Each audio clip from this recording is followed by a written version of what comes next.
Then the first question എന്ന് പറയുന്നത് consider the following statement regarding disaster management. The Ministry of Home Affairs monitor the relief activities related to all notified natural calamities. Only civil cases can be registered against an Indian citizen under Disaster Management Act. എന്താണ് ഈ ചോദ്യത്തിന്റെ answer? നിങ്ങൾക്ക് just ഒന്ന് comment ചെയ്യാമോ? ഇത്രയും പേരുണ്ടല്ലോ നിങ്ങൾ, at least ഒന്ന് കമന്റ് ചെയ്യുക, അല്ലെങ്കിൽ if you raise your hand എന്താണെന്ന് വെച്ചാൽ നമുക്കൊന്ന് നോക്കാം. കഴിഞ്ഞ പ്രാവശ്യത്തെ പോലെ ഒരുപാട് നമ്മൾ ഡിസ്കഷനിലോട്ട് നീട്ടി പോവാതിരിക്കാൻ ശ്രമിക്കാം. കഴിഞ്ഞ 2-2.25 മണിക്കൂറോളം ഇത് പോയി. ആൻസർ ഇസ് ഡി ആണ്. നെയ്തർ 1 nor 2 ആണ് അതിന്റെ ആൻസർ എന്ന് പറയുന്നത്. എന്തുകൊണ്ടാണെന്ന് നോക്കുകയാണെങ്കിൽ ആ സ്റ്റേറ്റ്മെന്റിൽ നിങ്ങൾ ശ്രദ്ധിച്ചു കഴിഞ്ഞാൽ മനസ്സിലാക്കാൻ കഴിയുന്ന ഒന്നെന്ന് പറയുന്നത്, minister home affairs monitors the relief activities related to all notified natural disasters എന്നാണ് പറഞ്ഞിരിക്കുന്നത് അല്ലെ. സോ അതാണ് ഓൾ നാച്ചുറൽ ഡിസാസ്റ്റേഴ്സ് എന്നുള്ളത്. Natural disasters like drought, heat wave, drought, frost, ഇങ്ങനെയുള്ളതെല്ലാം മോണിറ്റർ ചെയ്യുന്നത് മിനിസ്ട്രി ഓഫ് അഗ്രികൾച്ചറിന്റെ കീഴിൽ വരുന്ന ഡിപ്പാർട്ട്മെന്റ് ഓഫ് അഗ്രികൾച്ചർ ആണ്. റിലീഫ് ആക്ടിവിറ്റീസ് മോണിറ്റർ ചെയ്യുന്നത്, അതായത് ഡ്രോട്ട്, ഹീറ്റ് വേവ്, ഫ്രോസ്റ്റ് തുടങ്ങിയിട്ടുള്ളതിന്റെ മോണിറ്റർ ചെയ്യുന്നത് മിനിസ്ട്രി ഓഫ് അഗ്രികൾച്ചറിന്റെ കീഴിൽ വരുന്ന ഡിപ്പാർട്ട്മെന്റ് ഓഫ് അഗ്രികൾച്ചർ ആണ്. ബാക്കിയുള്ളത് ഈ പറയുന്ന മിനിസ്ട്രി ഓഫ് ഹോം അഫയേഴ്സ് ആണ്. ഓക്കെ, അതായിരുന്നു അതിനകത്തുള്ള department of agriculture and corporation under the ministry of agriculture monitor relief activities for calamities associated with the drought, hailstorm, pest attack and cold wave or frost, while rest of the natural calamities are monitored by the Ministry of Home Affairs. So ഇതിനകത്ത് ചോദ്യം which ministry is acting as the nodal ministry, അല്ലെങ്കിൽ ഏത് മിനിസ്ട്രിയാണ് DM ആക്ടിന്റെ ഇതെന്ന് നോക്കിയാൽ അതൊക്കെ ministry of home affairs തന്നെയാണ്. പക്ഷെ ഈ ചോദ്യത്തിനകത്ത് പറഞ്ഞിരുന്നത് ഈ റിലീഫ് ആക്ടിവിറ്റീസ് മോണിറ്റർ ചെയ്യുന്ന കാര്യമായിരുന്നു. ദെൻ രണ്ടാമത്തെ സ്റ്റേറ്റ്മെന്റ് ഒബ്വിയസ്ലി റോങ് ആണെന്ന് പറയാം. ക്രിമിനൽ കേസസും ആർക്കെതിരെയും എടുക്കാനുള്ള അവകാശങ്ങൾ ഇതിൽ വരുന്നുണ്ട്. അത് നമ്മൾ നോക്കുകയാണെങ്കിൽ ഒരു വർഷം വരെ തടവോ അതുപോലെ തന്നെ ഫൈനും വരുന്ന ഒരു പണിഷ്മെന്റ് ഇതിലേക്ക് പോസിബിൾ ആണ്. പക്ഷെ അതുപോലെ തന്നെ ആ ഒരു നെഗ്ലിജൻസ് കാരണം അല്ലെങ്കിൽ ആ ഒരു ആക്ട് കാരണം മരണം സംഭവിക്കുകയാണെങ്കിൽ ആ പണിഷ്മെന്റ് എന്ന് പറയുന്നത് 2 വർഷം വരെ എക്സ്റ്റെൻഡ് ചെയ്യാൻ പറ്റും. ഇത് വെച്ചിട്ട് റീസെന്റ് ഒരു ന്യൂസ് ഉണ്ടായിരുന്നു, വെസ്റ്റ് ബംഗാളിൽ റിട്ടയർ ചെയ്യാൻ പോകുന്ന ചീഫ് സെക്രട്ടറിക്കെതിരെ ഒരു കേസ് രജിസ്റ്റർ ചെയ്യാനുള്ള ശ്രമം സെൻട്രൽ ഗവൺമെന്റിന്റെ ഭാഗത്തു നിന്ന് ഉണ്ടായി എന്ന് പറഞ്ഞു. പിന്നൊന്ന്, ഈ ഡിസാസ്റ്റർ മാനേജ്മെന്റ് ആക്ട് നോക്കുമ്പോൾ ഇതിനകത്ത് കുറെ നാച്ചുറൽ ഡിസാസ്റ്റേഴ്സും കാര്യങ്ങളും ഒക്കെ ഇതിനകത്ത് അവർ ലിസ്റ്റ് ചെയ്തിട്ടുണ്ട്. ഇപ്പോ നാച്ചുറൽ ഡിസാസ്റ്റേഴ്സിൽ കുറെ ഉണ്ട്, അതുപോലെ തന്നെ കെമിക്കൽ, ബയോളജിക്കൽ ഡിസാസ്റ്റർ ഒക്കെ ഉണ്ട്. പക്ഷെ അതിന്റെ ഒരു ആംബിറ്റ് അല്ലെങ്കിൽ സ്കോപ്പ് എന്ന് പറയുന്നത് വളരെ വലുതാണെന്നുള്ളൊരു കാര്യം മനസ്സിലാക്കണം. ആ ലിസ്റ്റ് ചെയ്തിരിക്കുന്നത് മാത്രമല്ല നമുക്ക് അതിനകത്ത് ചെയ്യാൻ പറ്റും. ഇതിനകത്ത് ഡെഫിനിഷൻ നോക്കിയാൽ disaster in section 2 of the Disaster Management Act states that a disaster means catastrophe, mishap, calamity or grave occurrence in any area arising from natural or man-made causes. So അപ്പൊ അതിനകത്ത് ഇതിനൊക്കെ വേണ്ടി അല്ലെങ്കിൽ ഇതിനായിട്ട് റെസ്പോണ്ട് ചെയ്യാനായിട്ട് നമ്മൾ national disaster response fund NDRF എന്ന് പറയുന്ന ഒരു ഫണ്ട് ഒക്കെ കൺസ്റ്റിറ്റ്യൂട്ട് ചെയ്തിട്ടുണ്ട് അല്ലെ. അപ്പൊ ഈ ഫണ്ട് വെച്ച് നമ്മൾ ഫണ്ട് ചെയ്യുമ്പോൾ നാഷണൽ ഡിസാസ്റ്റർ റെസ്പോൺസ് ഫണ്ടും ഉണ്ട്, അതുപോലെ തന്നെ സ്റ്റേറ്റ് ഡിസാസ്റ്റർ റെസ്പോൺസ് ഫണ്ടും ഉണ്ട്. അപ്പോ ഈ സ്റ്റേറ്റ് ഈ ഫണ്ട് വെച്ച് ഒരു ഡിസാസ്റ്ററിനൊക്കെ ഫണ്ട് ചെയ്യുന്ന സമയങ്ങളിൽ വിക്ടിംസിന് കാശ് കൊടുക്കുന്ന സമയത്ത് നമ്മൾ ഈ നോട്ടിഫൈ ചെയ്തിരിക്കുന്നതിന് മാത്രമാണോ ചെയ്യാൻ പറ്റുക? അതായത് കുറച്ച് ഈ ഫ്ലഡ്, ഡ്രോട്ട്, ഇങ്ങനെ പറഞ്ഞ കുറച്ച് കലാമിറ്റീസ് നമ്മുടെ national disaster management authority list ചെയ്തിട്ടുണ്ട്. ഇവർക്ക് മാത്രമാണോ ഈ വിക്ടിംസിന് ഈ സ്റ്റേറ്റ് ഡിസാസ്റ്റർ റെസ്പോൺസ് ഫണ്ടിൽ നിന്ന് കാശ് കൊടുക്കാൻ പറ്റും? അങ്ങനെ നോക്കുകയാണെങ്കിൽ അതല്ല എന്ന് മനസ്സിലാക്കാൻ കഴിയും. കാരണം ഒരു സ്റ്റേറ്റ് ആ സ്റ്റേറ്റിന്റെ പ്രോസ്പെക്റ്റീവില് അല്ലെങ്കിൽ ആ സ്റ്റേറ്റിന്റെ പെർസ്പെക്റ്റീവില് ഒരു ആക്ടിനെ അതൊരു ഡിസാസ്റ്റർ ആണ്, ഒരു നാച്ചുറൽ ഡിസാസ്റ്റർ ആണെന്ന് പ്രഖ്യാപിച്ചാൽ അത് അതിനെ ക്ലാസിഫൈ ചെയ്തിട്ടുണ്ടെങ്കിൽ അതിനെന്ത് ചെയ്യാൻ കഴിയും? ഈ പറയുന്ന രീതിയിൽ സ്റ്റേറ്റ് ഡിസാസ്റ്റർ റെസ്പോൺസ് ഫണ്ടിൽ നിന്ന് ഫണ്ട് അലോക്കേറ്റ് ചെയ്യാൻ പറ്റും. അപ്പൊ ഓരോ സ്റ്റേറ്റിനും ആ സ്റ്റേറ്റിന്റെ കാര്യത്തിൽ ചില നാഷണൽ കലാമിറ്റീസിനെ ഇവർ സെൻട്രൽ ഗവൺമെന്റ് അങ്ങനെ പ്രഖ്യാപിച്ചിട്ടില്ല, അല്ലെങ്കിൽ നാഷണൽ ഡിസാസ്റ്റർ മാനേജ്മെന്റ് അതോറിറ്റി പ്രഖ്യാപിച്ചിട്ടില്ല. പക്ഷെ സ്റ്റേറ്റ് പ്രഖ്യാപിച്ചിട്ടുണ്ട്, അല്ലെങ്കിൽ അങ്ങനെ ഇൻക്ലൂഡ് ചെയ്തിട്ടുണ്ടെങ്കിൽ അതിന് വേണ്ട വിക്ടിംസിനുള്ള ഫണ്ടിങ്ങും ഏതിൽ നിന്ന് പോസിബിൾ ആണ്? ഈ പറയുന്ന സ്റ്റേറ്റ് ഡിസാസ്റ്റർ റെസ്പോൺസ് ഫണ്ട് എന്ന് പറയുന്ന ഫണ്ടിൽ നിന്ന് പോസിബിൾ ആണ്. അതിലേക്കുള്ള വരുമാനം എന്ന് പറയുന്നത് ഈ കുറച്ച് ക്യാപിറ്റൽ, കുറച്ച് ടാക്സേഷൻ അതിലേക്ക് വേണ്ടി മാറ്റി വെച്ചിട്ടുണ്ട്, കുറച്ച് വരുമാനങ്ങൾ, അതുപോലെ തന്നെ ബഡ്ജറ്ററി സപ്പോർട്ട് ഉണ്ട്. അല്ലെങ്കിൽ നമ്മൾ പറയുന്നത് CSR ഒക്കെ പോലെ, കോർപ്പറേറ്റ് സോഷ്യൽ റെസ്പോൺസിബിലിറ്റി പോലെയൊക്കെ, അല്ലെങ്കിൽ നമുക്ക് ഡയറക്റ്റ്ലി അതിലേക്ക് എന്ത് ചെയ്യാം? ക്യാഷ് കൊടുക്കാൻ പറ്റും. അത് ഇൻകം ടാക്സ് വരെ ഫ്രീ ആയിട്ടുള്ള ആ ഒരു എക്സംഷൻ ഉള്ള രീതിയിൽ ഫണ്ട് ചെയ്യാൻ പറ്റുന്ന ഒന്നാണ് നാഷണൽ ഡിസാസ്റ്റർ റെസ്പോൺസ് ഫണ്ട് എന്ന് പറയുന്നത്, അതുപോലെ state disaster response fund. Okay, so അതാണ് മെയിൻ ആയിട്ടുള്ള കാര്യങ്ങൾ. പിന്നെയും ഒരുപാടുണ്ട് ഇതിനെപ്പറ്റി പറയാനുണ്ട്. ഇപ്പൊ നോക്കുകയാണെങ്കിൽ നാഷണൽ ഡിസാസ്റ്റർ മാനേജ്മെന്റ് അതോറിറ്റി ഉണ്ട്, അതുപോലെ സ്റ്റേറ്റിൽ വരുന്നുണ്ട്, അതുപോലെ തന്നെ ഡിസ്ട്രിക്റ്റിൽ വരുന്നുണ്ട്, ഡിസ്ട്രിക്ട് ഡിസാസ്റ്റർ മാനേജ്മെന്റ് കമ്മിറ്റീസ് ഉണ്ട് ഇതിനെയൊക്കെ മോണിറ്റർ ചെയ്യാനായിട്ട്. അതുപോലെ ഡിസാസ്റ്റർ മാനേജ്മെന്റ് ആക്ട് ആദ്യമായിട്ട് ഇപ്പോഴാണ് നമ്മൾ COVID-19 വന്നപ്പോൾ അത് ഇംപ്ലിമെന്റ് ചെയ്തു എന്ന് പറയുന്നത്. അത് വരുമ്പോൾ വലിയ അധികാരങ്ങൾ ഈ ബ്യൂറോക്രസിക്ക് വരുന്നു. അങ്ങനെ ഒരുപാട് കാര്യങ്ങൾ ഇതുമായിട്ട് കണക്ട് ചെയ്ത്, അല്ലെങ്കിൽ സെൻട്രൽ ഗവൺമെന്റിന്, സ്റ്റേറ്റ് ഗവൺമെന്റിനും ബാക്കിയുള്ള ഡിസ്ട്രിക്ട്സിനൊക്കെ ഉപദേശങ്ങൾ കൊടുക്കാനും അല്ലെങ്കിൽ ഡയറക്ഷൻസ് കൊടുക്കാനുള്ള അധികാരങ്ങൾ ഇത് പലതും ഇതിന്റെ ഭാഗമായിട്ട് കയറി വരുന്നു. അപ്പൊ ഒരു വളരെ ഇമ്പോർട്ടന്റ് ആയിട്ടുള്ള ഒരു കാര്യമാണ്. അപ്പോൾ ഈ വർഷത്തെ പ്രിലിംസിൽ നമുക്ക് എക്സ്പെക്ട് ചെയ്യാൻ പറ്റുന്ന ഒരു കാര്യമാണ് എസ്പെഷ്യലി ഡിസാസ്റ്റർ മാനേജ്മെന്റ് ആക്ട്. ഈ ഡയറക്ട്ലി ഡിസാസ്റ്റർ മാനേജ്മെന്റ് ആക്ട് ചോദിച്ചില്ലെങ്കിൽ അതിന്റെ ഇംപ്ലിമെന്റേഷൻ, അതിന്റെ പണിഷ്മെന്റ്, ഇങ്ങനെയുള്ള ഭാഗങ്ങൾ റിലേറ്റ് ചെയ്തിട്ടുള്ള ചോദ്യങ്ങൾ നമുക്ക് എന്ത് ചെയ്യാം, എക്സ്പെക്ട് ചെയ്യാം. സോ വളരെ വ്യക്തമായിട്ട് നിങ്ങൾ നോക്കുക. ഒരുപാട് ഡീറ്റെയിൽ അതിനെ പറ്റി സംസാരിച്ച് പോകുന്നില്ല. നിങ്ങൾക്ക് ഡൗട്ട്സ് എന്തെങ്കിലും ചോദിച്ചാൽ നമുക്ക് ഡിസ്കസ് ചെയ്യാം. അല്ലെങ്കിൽ ആ ആക്ട് മുഴുവൻ പറയാൻ നിന്ന് കഴിഞ്ഞാൽ ഒരുപാട് സമയം എടുക്കും, നമ്മൾ എങ്ങും എത്തത്തില്ല. കഴിഞ്ഞ പ്രാവശ്യം ഒരുപാട് നീണ്ടു ഡിസ്കഷൻ. അടുത്തതിലേക്ക് പോട്ടെ, നെക്സ്റ്റ് ക്വസ്റ്റ്യനിലേക്ക് പോവാം. Okay,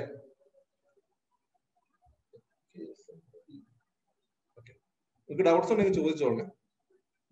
okay, which of the following event shows an increase during the floods? Flood ഉണ്ടാകുമ്പോൾ ഈ പറയുന്ന ഇവന്റിൽ ഏതാണ്, അല്ലെങ്കിൽ ഈ പറയുന്ന പ്രോസസ് ഏതാണ് കൂടുതലായിട്ട് വരിക എന്നാണ്. Soil erosion, infrastructure damage, drinking water, then rice production. ഏതാണ് ഇതിന്റെ ആൻസർ വരിക? നിങ്ങൾ തന്നെ പറയും. ദാറ്റ് മീൻസ് എ ആണോ കറക്റ്റ് ആൻസർ? അതെ, 1 and 2 ആണ് അല്ലെ. കാരണം നമ്മൾ നോക്കുകയാണെങ്കിൽ ഫ്ലഡ് വരുമ്പോൾ ഒരുപാട് വെള്ളം വരുന്നുണ്ട്. ബട്ട് അതെന്ത് ചെയ്യുന്നു, ആ വരുന്ന വെള്ളം, ഈ ഫ്ലഡ് ചെയ്ത് വരുന്ന ഒരു വാട്ടറുകൾ നമ്മുടെ നാച്ചുറൽ അല്ലെങ്കിൽ നമ്മുടെ ഡ്രിങ്കിങ് വാട്ടറുകളിലേക്ക്, ഫ്രഷ് വാട്ടറിലേക്ക്, റിവറോ അല്ലെങ്കിൽ നമ്മുടെ വെല്ലോ ടാങ്കുകളോ ഇതിലേക്കൊക്കെ ഒന്ന് മിക്സ് ആകുമ്പോൾ എന്ത് ചെയ്യുന്നു, ആ വാട്ടർ കണ്ടാമിനേറ്റ് ആവും. അങ്ങനെ കണ്ടാമിനേറ്റ് ആകുമ്പോൾ ഡ്രിങ്കിങ് വാട്ടറിന്റെ അവൈലബിലിറ്റി ഭയങ്കരമായിട്ട് കുറയും. ഒരുപാട് വെള്ളം ഉണ്ടെങ്കിലും കുടിക്കാൻ വെള്ളമില്ലാത്തൊരു അവസ്ഥയിലേക്ക് ഫ്ലഡിന്റെ സമയത്ത് വരും. ഫ്ലഡിന്റെ സമയത്ത് അപ്പോൾ ഈ എപ്പിഡമിക്സ് കൂടാനുള്ള ചാൻസ്, പ്രത്യേകിച്ച് വാട്ടർ ബോൺ ഡിസീസസ് കൂടാനുള്ള ചാൻസസ് ഇതുപോലെ. ദെൻ ക്രോപ്പ് ഡാമേജ് ആണ്. നമുക്ക് റൈസിന്റെ പ്രൊഡക്ഷന് ഏറ്റവും കൂടുതൽ ആവശ്യമുള്ളതാണ് വാട്ടർ. പക്ഷെ എന്നാൽ പോലും ഈ റൈസ് നോക്കുകയാണെങ്കിൽ റൈസ് പ്രൊഡ്യൂസ് ചെയ്യുന്ന സ്ഥലങ്ങളിൽ അല്ലെങ്കിൽ ഈ കൂടുതലായിട്ട് വരുന്നത് റൈസ് അല്ല ഏത് ക്രോപ്പ് ആണെങ്കിലും ഒരുപാട് വെള്ളം വന്നാൽ ഫ്ലഡിങ് ഉണ്ടായി കഴിഞ്ഞാൽ ക്രോപ്പ് ഫെയിലിയർ ആണ്, അല്ലെങ്കിൽ ക്രോപ്പ് നശിച്ചു പോകുന്ന അവസ്ഥയാണ്. സോ 1 and 2 ആണ് ആൻസർ എന്ന് പറയുന്നത്. സോ ശ്രദ്ധിക്കേണ്ട കാര്യം എന്ന് പറയുമ്പോൾ ഈ ക്വസ്റ്റിന്റെ ആൻസർ ചെയ്യുന്ന സമയത്ത് സിമ്പിൾ ആയിട്ടുള്ള ഒരു ക്വസ്റ്റ്യൻ ആണ്. പക്ഷെ പല സമയങ്ങളിലും നമ്മൾ ഇത് ആ ഇൻക്രീസ് ചെയ്യുന്നു അല്ലെങ്കിൽ ഡിക്രീസ് ചെയ്യുന്നുള്ള ആ ഒരു വേർഡുകൾ ശ്രദ്ധിക്കണം. ചിലപ്പോൾ അങ്ങനെയുള്ള വേർഡുകളിൽ നമ്മൾ മിസ്റ്റേക്സ് ക്രിയേറ്റ് ചെയ്യുന്നു. ഓക്കെ, വളരെ സിമ്പിൾ ആയിട്ടുള്ള ക്വസ്റ്റൻ ആണ്. അതുകൊണ്ട് കൂടുതലായിട്ടൊന്നും പറയാനില്ല എന്ന് തോന്നുന്നു. നിങ്ങൾക്ക് വേറെ എന്തെങ്കിലും ഇതുമായിട്ട് റിലേറ്റ് ചെയ്ത ഡൗട്ട്സ് ഉണ്ടോ? ഫ്ലഡുമായിട്ട് റിലേറ്റ് ചെയ്തോ അങ്ങനെ എന്തെങ്കിലും?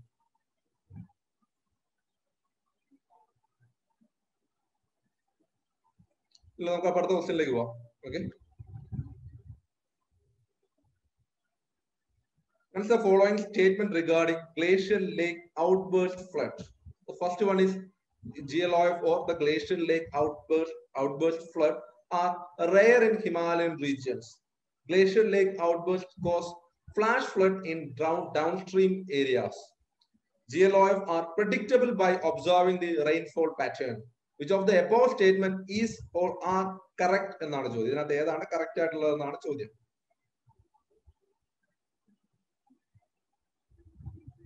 ബി ആണല്ലേ. അതുപോലെ തന്നെ ഗ്ലേഷ്യൽ ലേക്ക് ഔട്ട്ബേർസ്റ്റ് ഫ്ലഡ് എന്ന് പറയുന്നത്. അപ്പൊ ഗ്ലേഷ്യൽ ലേക്കുകളുണ്ട്. അപ്പൊ നമുക്ക് ഹിമാലയത്തിൽ ഒബ്വിയസ്ലി എന്തുണ്ടാവും, ഗ്ലേഷ്യൽ ലേക്ക് ഉണ്ടാവും. കാരണം മഞ്ഞ് മൂടി കിടക്കുന്ന സ്ഥലമാണ്. സോ ഒബ്വിയസ്ലി അവിടെ ഉണ്ടാവും ഗ്ലേഷ്യൽ ലേക്ക്. ഈ ഗ്ലേഷ്യൽ ലേക്കുകൾ എന്ന് പറയുന്നത് ഈ മഞ്ഞ് ഉരുകിയിട്ട് അല്ലെങ്കിൽ ഈ സ്നോ ഉരുകിയിട്ട് വരുന്ന വാട്ടർ ചില സ്ഥലങ്ങളിൽ എന്ത് ചെയ്യും, ഈ ലാൻഡ് സ്ലൈഡോ മണ്ണിടിഞ്ഞ് വീണിട്ടോ അല്ലെങ്കിൽ ഈ പറയുന്ന സ്നോ തന്നെ അല്ലെങ്കിൽ ഐസ് തന്നെ നിന്ന് ബ്രേക്ക് ആയിട്ട് നിൽക്കുന്നു.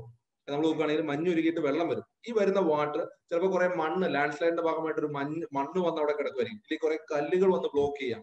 ഇല്ലെങ്കിൽ ഈ പറയുന്ന പോലെ ഐസ് പാർട്ടികൾ തന്നെ എന്ത് ചെയ്യാം, ബ്ലോക്ക് ചെയ്യാം. അപ്പൊ എന്ത് ചെയ്യും, വാട്ടർ അവിടെ തടഞ്ഞു നിൽക്കും. അതൊരു ലേക്ക് പോലെ ക്രിയേറ്റ് ചെയ്യും. പക്ഷെ ഈ പറയുന്ന നിൽക്കുന്ന മണ്ണ് അല്ലെങ്കിൽ ആ നിൽക്കുന്ന കല്ലുകൾ അല്ലെങ്കിൽ അവിടെ നിൽക്കുന്ന ഐസ് അത് കുറച്ച് നാൾ കഴിയുമ്പോൾ അവിടെ നിന്ന് റിമൂവ് ചെയ്തു പോകും. ഒന്നെങ്കിൽ ഒരു എർത്തിക്വിക്കിന്റെ ഫലമായിട്ടോ അല്ലെങ്കിൽ അത് മെൽറ്റ് ചെയ്തോ അല്ലെങ്കിൽ വരുന്ന വാട്ടറിന്റെ ഫ്ലോയോ എന്തെങ്കിലും ഒക്കെ കാരണങ്ങൾ കൊണ്ട് അവിടുന്ന് റിമൂവ് ചെയ്തു. അങ്ങനെ റിമൂവ് ചെയ്ത് പോകുമ്പോൾ അവിടെ ഉണ്ടായിരുന്ന ആ വാട്ടർ എന്ത് ചെയ്യും, നേരെ താഴോട്ട് ഡൗൺ സ്ട്രീം സ്ഥലത്തേക്ക് വരുന്നു അല്ലെ. കാരണം ഗ്രാവിറ്റി താഴോട്ടായിട്ട് നേരെ താഴോട്ട് വരുന്നു. അതെന്ത് ചെയ്യുന്നു, താഴെയുള്ള സ്ഥലങ്ങളിൽ ഫ്ലഡ് ക്രിയേറ്റ് ചെയ്തു. സോ ഹിമാലയം പോലുള്ള സ്ഥലങ്ങളിൽ ഒരുപാട് ഇതുപോലുള്ള ഗ്ലേഷ്യൽ ലേക്കുകളുണ്ട്. ഏറ്റവും പ്രധാനപ്പെട്ട പ്രശ്നം എന്ന് ഇങ്ങനെയുള്ള എല്ലാ ഗ്ലേഷ്യൽ ലേക്കുകളും നമ്മൾ മാപ്പ് ചെയ്തിട്ടില്ല എന്നുള്ളത് തന്നെയാണ്. ഇങ്ങനെയുള്ള രണ്ടാമത് ഇത് എപ്പോ ഔട്ട്ബേഴ്സ്റ്റ് ചെയ്യും, എപ്പോ തകരുമെന്നും പറയാൻ പറ്റത്തില്ല. കാരണം അവിടെ ഉണ്ടായിരുന്ന മണ്ണ് മാറിപ്പോയി, അല്ലെങ്കിൽ അവിടെ ഉണ്ടായിരുന്ന കല്ലുകൾ മാറിപ്പോയി, അല്ലെങ്കിൽ അവിടെ ഉണ്ടായിരുന്ന ഐസ് മെൽറ്റ് ചെയ്തു, കൂടുതൽ വാട്ടർ വന്നു. ഇങ്ങനെ അൺപ്രഡിക്റ്റബിൾ ആയിട്ടുള്ള എന്ത് കണ്ടീഷൻ കൊണ്ട് എപ്പോ വേണമെങ്കിലും എന്തുണ്ടാവാം, ഇങ്ങനെ ഒരു ലേക്ക് ഔട്ട്ബേഴ്സ്റ്റ് ഉണ്ടാവാൻ പറ്റും. അതിന് ചെയ്യാൻ പറ്റുന്നത് ഈ പറയുന്ന ലേക്കുകളൊക്കെ കൃത്യമായി മാപ്പ് ചെയ്യുക. അതും പോസിബിൾ അല്ല. ഇന്നുള്ള ലേക്ക് ഇപ്പൊ നാളെ ഉണ്ടാകണമെന്നല്ല ഈ ഗ്ലേഷ്യൽ ലേക്കുകൾ. സോ അപ്പൊ അങ്ങനെ വരുമ്പോ ഈ പറയുന്നതിന്റെ ഒബ്സർവ് ചെയ്ത് റെയിൻഫോൾ പാറ്റേൺ ഒന്നും ഇതിനകത്ത് അത്ര വലിയ ഫാക്ടർ അല്ല. സോ അപ്പൊ അതുകൊണ്ട് സെക്കൻഡ് സ്റ്റേറ്റ്മെന്റ് മാത്രമാണ് ഇതിന്റെ കറക്റ്റ്, ബാക്കിയുള്ള സ്റ്റേറ്റ്മെന്റ് റോങ് ആണ്. സോ ഇതിനകത്ത് നമ്മൾ കൃത്യമായിട്ട് അറിയില്ലെങ്കിൽ പോലും അപ്ലൈ ചെയ്യാം. നമുക്ക് അറിയാവുന്ന കോമൺ സെൻസുകൾ അപ്ലൈ ചെയ്യാൻ പറ്റും. കാരണം ഹിമാലയൻ റീജിയനിൽ ഇത് എങ്ങനെ റെയർ ആവും? കാരണം ഇത്രയും മഞ്ഞുള്ള അല്ലെങ്കിൽ ഗ്ലേഷ്യേഴ്സ് ഉള്ള സ്ഥലങ്ങളിൽ ഇങ്ങനെ ഒരു ലേക്ക് ഇല്ല എന്ന് പറയുമ്പോൾ നമുക്ക് കോമൺ സെൻസിൽ തന്നെ ആലോചിക്കുമ്പോൾ അറിയാം അതൊരു റോങ് ആയിട്ടുള്ള ഒന്നാണ് എന്നുള്ള കാര്യം. സോ ആ ഒരു അതുപോലെ മൂന്നാമത്തത് റെയിൻഫോൾ പാറ്റേൺ വെച്ചിട്ട് ആ വേർഡ് തന്നെ ഉണ്ട്, ഗ്ലേഷ്യൽ ലേക്ക് ആണ്. ഗ്ലേഷ്യൽ ലേക്ക് ഒരിക്കലും ഈ റെയിൻഫോളിന്റെ പാറ്റേൺ ഒന്നും വെച്ചിട്ടല്ല അതിന്റെ പ്രവർത്തനങ്ങൾ. സോ ഇപ്പൊ ഇങ്ങനെയുള്ള കോമൺ സെൻസുകൾ ഉപയോഗിച്ചിട്ട് നമുക്ക് ഈ ആൻസറുകളൊക്കെ കറക്റ്റ് ചെയ്യാനായിട്ട് ശ്രമിക്കുക കേട്ടോ. Then move to next question. The fourth one.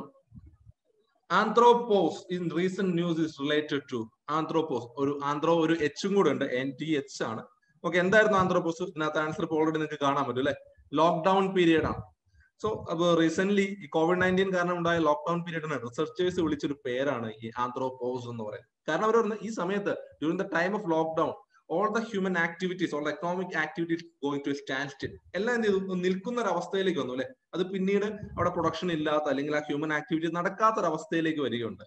So അങ്ങനെ വന്നു കഴിഞ്ഞപ്പോ ഇതുമായി ബന്ധപ്പെട്ട് ഈ ഹ്യൂമൻ ആക്ടിവിറ്റിയുടെ ഫലമായിട്ടുണ്ടാകുന്ന എൻവയോൺമെന്റൽ പൊല്യൂഷൻ അല്ലെങ്കിൽ നോയിസ്, ഇങ്ങനെയുള്ള ഒരുപാട് കാര്യങ്ങൾ ഇല്ലാതെ സോ എന്ത് ചെയ്തു? എൻവയോൺമെന്റ് അതിന്റെ സ്വന്തമായിട്ടുള്ള അവസ്ഥയിലേക്ക് തിരിച്ചു വരുന്നു. ഈ പറയുന്ന ആനിമൽസ് ഫ്രീ ആയിട്ട് റോം ചെയ്യാൻ തുടങ്ങി, പൊല്യൂഷൻ കുറയാൻ തുടങ്ങി. അപ്പൊ അങ്ങനെയുള്ള ഒരുപാട് ചെയ്യുന്നത്. അപ്പൊ ആ ഒരു ടൈം പീരീഡിനാണ് ഇവർ anthropause, because human activities pause ചെയ്തു എന്നുള്ളത്. Anthro means related to human, pause stand സ്റ്റില്ലിലേക്ക് വന്നു എന്ന് ഈ നമുക്ക് ആ വേർഡിന്റെ മീനിങ്ങിൽ തന്നെ കിട്ടും. ഇതുപോലെ തന്നെയാണ് നമ്മൾ ക്ലൈമറ്റ് പറയുന്ന സമയത്ത് നമ്മൾ നോക്കുകയാണെങ്കിൽ ട്രോപ്പോപോസ് എന്നൊക്കെ നമ്മൾ പറയുന്നുണ്ട് അല്ലെ. ട്രോപ്പോസ്ഫിയർ എന്ന സ്ട്രാറ്റോസ്ഫിയറിനുള്ള ട്രാൻസിഷൻ റീജിയൻ ആണെന്നാണ് പറയുന്നത്. അതെന്ന് പറയുന്നത് എന്താ? ടെമ്പറേച്ചർ കുറഞ്ഞു പോകുമ്പോൾ ഒരു സ്ഥലത്ത് വെച്ച് ഒന്ന് പോസ് ആവുന്നു, അതിനെയാണ് നമ്മൾ ട്രോപ്പോപോസ് എന്ന് പറയുക. അതുപോലെ തന്നെയാണ് ഇവിടെ ആന്ത്രോ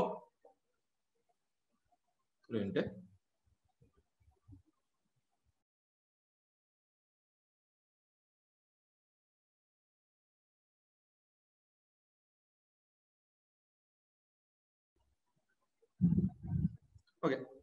അപ്പൊ ആ പോസ് എന്ന് പറയുന്നത് നമ്മൾ പറഞ്ഞാൽ അതൊന്ന് സ്റ്റോപ്പ് ചെയ്ത് നിൽക്കുന്നു എന്നുള്ള മീനിങ്ങിൽ തന്നെയാണ്. അതാണ് ഇവിടെ ലോക്ക്ഡൌൺ പീരിയഡിന്റെ കേസ് എന്ന് പറയുന്നത്. ഇതിൽ സിമിലർ ആയിട്ട് മറ്റൊരു വേർഡുകൾ റീസെന്റ് ന്യൂസിൽ വന്നു, നിങ്ങൾ കേട്ടിട്ടുണ്ടാവുമായിരിക്കും അല്ലെ. ആന്ത്രോപോസീൻ എന്ന് കേട്ടിട്ടുണ്ട്. ആന്ത്രോപോസീൻ അത് ജിയോളജിക്കൽ ടൈം പീരീഡിനെ ഒന്ന് ഡിവൈഡ് ചെയ്താണ്. അതിപ്പോ റീസെന്റ് പറഞ്ഞതാണ്. ഈ ജിയോളജിക്കൽ ടൈം പീരീഡിൽ ഹ്യൂമൻ ആക്ടിവിറ്റീസ് കൂടിയതിനു ശേഷം എൻവയോൺമെന്റൽ ചേഞ്ചസ് ഉണ്ടായി. അങ്ങനെ ഹ്യൂമൻ ആക്ടിവിറ്റീസ് കൂടിയ ശേഷം എൻവയോൺമെന്റൽ ഉണ്ടായ ചേഞ്ചസ് അല്ലെങ്കിൽ എർത്തിന്റെ സ്ട്രക്ചറിൽ, എർത്തിന്റെ ഹിസ്റ്ററിയിൽ ഉണ്ടാവുന്ന ഒരു ചേഞ്ചസ്, അതിനെ കാണിക്കുന്ന സമയമാണ് ഈ പറയുന്ന ആന്ത്രോപോസീൻ എന്ന് പറയുന്നത്. അത് ആക്ച്വലി അതിനും ഇൻഡസ്ട്രിയൽ റെവല്യൂഷൻ മുതലുള്ള ടൈം പീരീഡ് ആണ് എന്ന് പറയുന്നുണ്ട്. അതുപോലെ തന്നെ 1950 ശേഷമാണ്. അങ്ങനെ രണ്ട് ഗ്രൂപ്പ് ഓഫ് റിസർച്ചേഴ്സ് രണ്ടും പറയുന്നുണ്ട് ഈ ആന്ത്രോപോസീനെ പറ്റി. അപ്പൊ ഞാനിത് പറഞ്ഞപ്പോൾ അത് റിലേറ്റ് ചെയ്ത് പറഞ്ഞു പോയെന്നുള്ളൂ. ആന്ത്രോപോസീൻ എന്ന് പറയുന്നത് ഹ്യൂമൻ ആക്ടിവിറ്റീസ് കാരണം എർത്തിന്റെ ഹിസ്റ്ററിയിൽ ഉണ്ടാകുന്ന ചേഞ്ചസ് അല്ലെങ്കിൽ എർത്തിന്റെ ടോട്ടൽ ആയിട്ടുണ്ടാവുന്ന ചേഞ്ചസ് നമ്മൾ geological time scale recent include ചെയ്ത ഒന്നായിരുന്നു ഈ ആന്ത്രോപോസീൻ എന്ന് പറയുന്നത്. ഇത് ആന്ത്രോപോസ് ആണ് ചോദിച്ചത്. സോ രണ്ടും തമ്മിൽ മാറിപ്പോകരുത്. So then next one, consider following statement. Okay, consider following statement. The first one, comets are made up of gases, dust, rock and ice particles. Comets revolves around the planets. Neowise is a long period comet. ഇതിന്റെ answer എന്താണ്? I mean 1, 2, 3 ഏതാണ് correct ആയിട്ടുള്ള statement? Correct അല്ലേ ചോദിച്ചിരിക്കുന്നത്? Let me check that. Okay, correct. ഇതിനകത്ത് ഏതൊക്കെ സ്റ്റേറ്റ്മെന്റുകളാണ് correct ആയിട്ടുള്ളത്?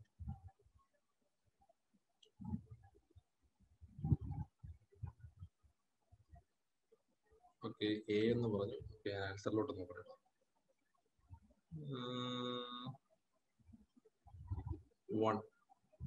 1 and 3. എങ്ങനെയാണ് 2 എന്ന് പറയുന്ന സ്റ്റേറ്റ്മെന്റ് റോങ് അല്ലേ?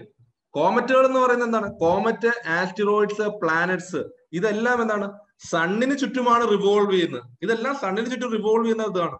ഈ എർത്തിന് ചുറ്റും റിവോൾവ് ചെയ്യുന്നു അല്ലെങ്കിൽ ഒരു പ്ലാനറ്റിന് ചുറ്റും റിവോൾവ് ചെയ്യുന്നത് എന്താണ്? സാറ്റലൈറ്റ് ആണ്.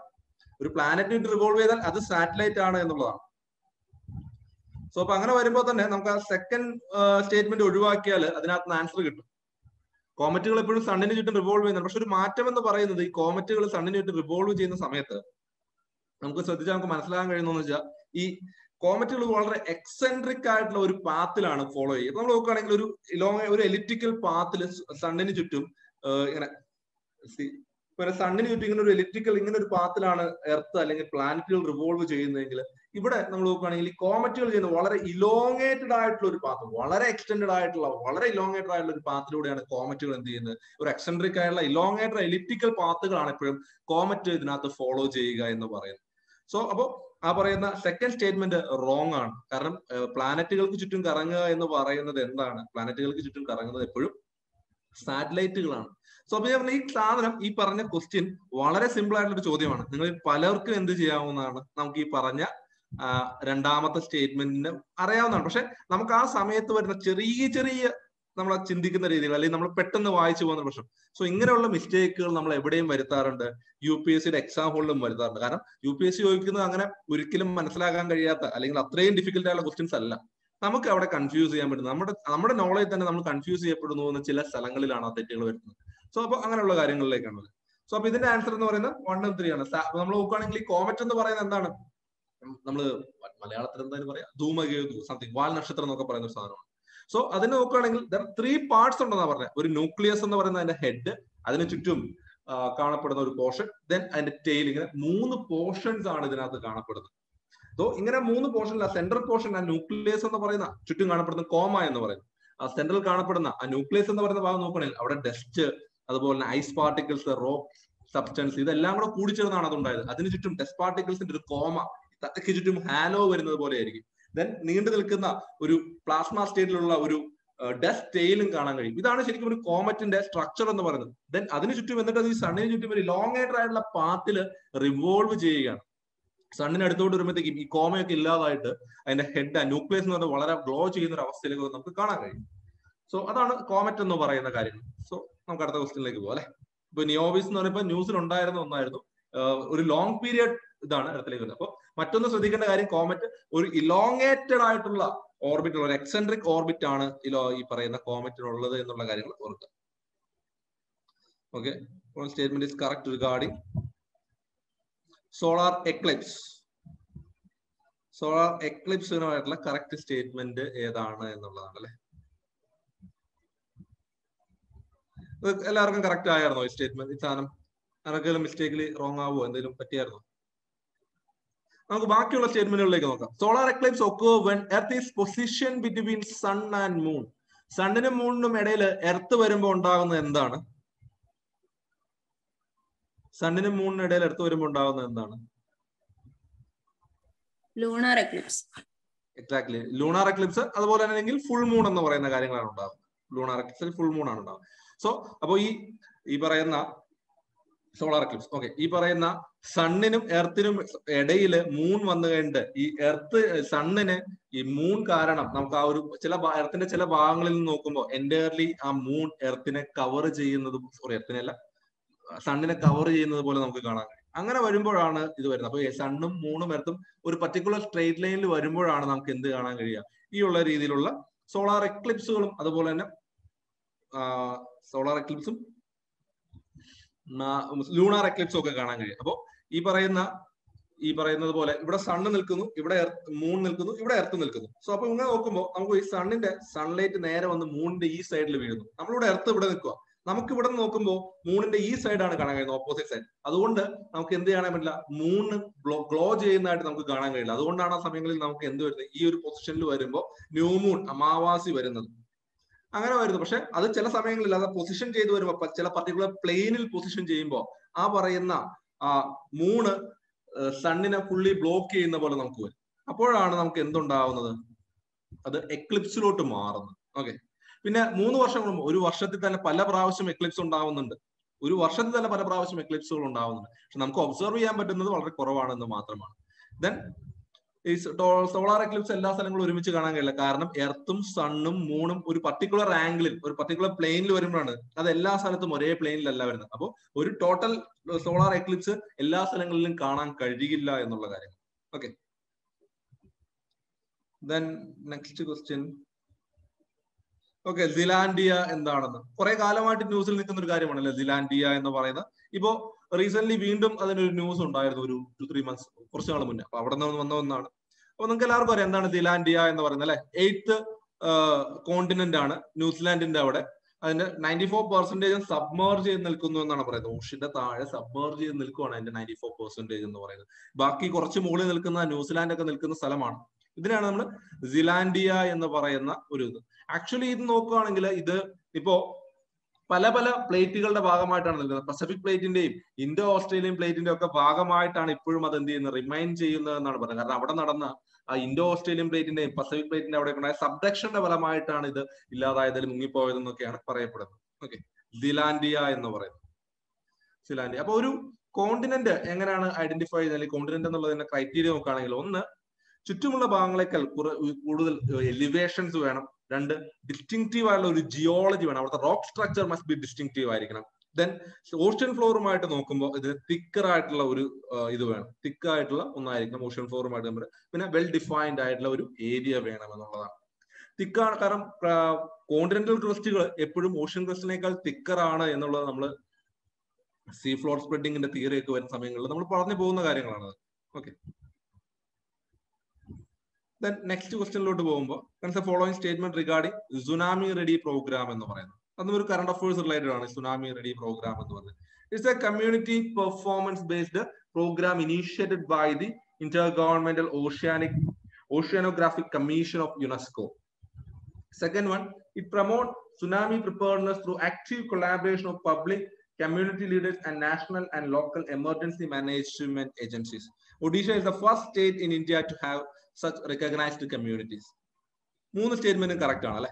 ഒരു കറണ്ട് അഫയേഴ്സ് റിലേറ്റഡ് ആയിട്ടുള്ള ചോദ്യമാണ്. മൂന്ന് സ്റ്റേറ്റ്മെന്റുകളും എന്താണ്, അതിന്റെ കറക്റ്റ് ആണ് എന്ന് നമുക്ക് പറയാം. ഓക്കെ, സെക്കൻഡ് ഓപ്ഷൻ ഇങ്ങനെയാണ് കിടക്കുന്നത് അല്ലെ? സെക്കൻഡ് ഓപ്ഷൻ 1 and 2 and 3 ആണ് സെക്കൻഡ് ഓപ്ഷൻ ആക്ച്വലി. അത് കുഴപ്പമില്ല, കറക്റ്റ് ആൻസർ തന്നിട്ടുണ്ടല്ലോ. ഓക്കെ, സോ അപ്പോ ഇതെന്ന് പറയുന്നത് നോക്കുകയാണെങ്കിൽ US-ന്റെ ഈ നാഷണൽ ഓഷ്യനോഗ്രാഫിക് അഡ്മിനിസ്ട്രേഷൻ എന്ന് പറയുന്ന അറ്റ്മോസ്ഫിയർ അഡ്മിനിസ്ട്രേഷൻ അവരുടെ ഒരു പ്രോഗ്രാം ആയിരുന്നു ആക്ച്വലി ഇതെന്ന് പറയുന്നത് സുനാമി റെഡി. അതിനെ ബേസ് ചെയ്തിട്ടാണ് ഈ യുനെസ്കോ ഈ പ്രോഗ്രാം നടത്തിയതോ അല്ലെങ്കിൽ ഇംപ്ലിമെന്റേഷനിലേക്കൊക്കെ വന്നത്. അപ്പൊ ആദ്യമായിട്ട് ഇന്ത്യയിൽ ഇത് വരുന്നത്, ഈ ഇന്ത്യയിൽ എന്ന് പറയുന്നത് ഇന്ത്യൻ ഓഷ്യൻ റീജിയനിൽ തന്നെ ആദ്യമായിട്ട് ഇന്ത്യയിലാണ് വരുന്നത്. അതിൽ പ്രധാനമായിട്ട് ഒഡീഷയിലെ 2 വില്ലേജുകളിലാണ്, വെങ്കൽട്രൈപൂറും അതുപോലെ തന്നെ നൊലിയാസാഹി എന്ന് പറയുന്ന 2 ഡിസ്ട്രിക്റ്റുകളിലാണ് ഇത് ഇംപ്ലിമെന്റ് ചെയ്തിരിക്കുന്നത്. സോ ഇതുപോലെ തന്നെ ഈ സുനാമിയുമായി ബന്ധപ്പെട്ടായിരുന്നു IO വേവ് എന്ന് പറയുന്ന ഒരു കാര്യം കൂടെ പണ്ട് നടന്നിട്ടുണ്ട്. അതായത് ഇന്ത്യൻ ഓഷ്യൻ റീജിയനിലെ പ്രിപ്പയർഡ്നെസ്, ഈ സുനാമി പ്രിപ്പയർഡ്നെസ്സിന് അല്ലെങ്കിൽ അതിനുള്ള മോക്ക് ഡ്രിൽസ് ആണ് IO വേവ് എന്നും പറഞ്ഞു നടന്നിട്ടുള്ളത്. ഓക്കെ, ദെൻ അടുത്ത ക്വസ്റ്റ്യൻ എന്ന് പറയുന്നത്, നിങ്ങൾക്ക് ഡൗട്ട് വരണമെങ്കിൽ ചോദിക്കണേ, വളരെ സിമ്പിൾ ആയിട്ടുള്ള ഏരിയാസ് ആണ് ഇതിൽ സ്പീഡിൽ പോകുന്നത്. ഓക്കെ, ഒരു മിനിറ്റ് ചോദ്യം. ഓക്കെ,